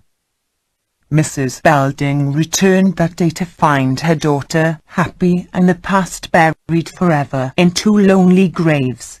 The haunting shadow left her eyes. Gale believed he would never forget the sweetness, the wonder, the passion of her embrace when she called him her boy and gave him her blessing. The little wrinkled padre who married Gale and Nell performed the ceremony as he told his beads, without interest or penetration, and went his way, leaving happiness behind. Sure I was a sick man, lass said, and down near a dead one, but I'm a-going to get well. Maybe I'll be able to ride again someday. Now, I lay it to you. And I'm a-going to kiss you and wish you all the joy there is in this world. And, Dick, as Yaqui says, she's sure your shower of gold. He spoke of Gale's finding love, spoke of it with the deep and wistful feeling of the lonely ranger who had always yearned for love and had never known it. Belding, once more practical and important as never before, with mining projects and water claims to manage, spoke of Gale's great good fortune in finding of gold. He called it desert gold. Yes, desert gold, exclaimed Dick's father, softly, with eyes of pride. Perhaps he was glad Dick had found the rich claim. Surely he was happy that Dick had won the girl he loved. But it seemed to Dick himself that his father meant something very different from love and fortune in his allusion to desert gold. That beautiful happy day, like life all of itself, could not be wholly perfect. Yaqui came to Dick to say goodbye. Dick was startled, grieved, and in his impulsiveness forgot for a moment the nature of the Indian. Yaqui was not to be changed. Belding tried to overload him with gifts. The Indian packed a bag of the food, a blanket, a gun, a knife, a canteen, and no more. The whole household went out with him to the corrals and fields from which Belding bade him choose a horse, any horse, even the loved Blanco Diablo. Gale's heart was in his throat for fear the Indian might choose Blanco Sol, and Gale hated himself for a selfishness he could not help. But without a word he would have parted with a treasured Sol. Yaqui whistled the horses up for the last time. Did he care for them? It would have been hard to say. He never looked at the fierce and haughty Diablo, nor at Blanco Sol as he raised his noble head and rang his piercing blast. The Indian did not choose one of Belding's whites. He caught a lean and wiry broncho, strapped a blanket on him, and fastened on the pack. Then he turned to these friends, the same emotionless, inscrutable, dark and silent Indian that he had always been. This parting was nothing to him. He had stayed to pay a debt, and now he was going home. He shook hands with the men, swept a dark fleeting glance over Nell, and rested his strange eyes upon Mercedes's beautiful and agitated face. It must have been a moment of intense feeling for the Spanish girl. She owed it to him that she had life and love and happiness. She held out those speaking slender hands. But Yaqui did not touch them. Turning away, he mounted the broncho and rode down the trail toward the river. "He's going home," said Belding. "Home," whispered Lad, and Dick knew the ranger felt the resurging tide of memory. Home across the cactus and lava, through solemn lonely days, the silent, lonely nights, into the vast and red-hazed world of desolation. "Thorn, Mercedes, now, let's climb the foothill yonder and watch him out of sight," said Dick. They climbed while the others returned to the house. When they reached the summit of the hill, Yaqui was riding up the far bank of the river. "He will turn to look to wave goodbye?" asked Nell. "Dear, he is an Indian," replied Gale. From that height they watched him ride through the mesquites, up over the river bank to enter the cactus. His mount showed dark against the green and white, and for a long time he was plainly in sight. The sun hung red in a golden sky. The last the watchers saw of Yaqui was when he rode across a ridge and stood silhouetted against the gold of a desert sky, a wild, lonely, beautiful picture. Then he was gone. Strangely, it came to Gale then that he was glad. Yaqui had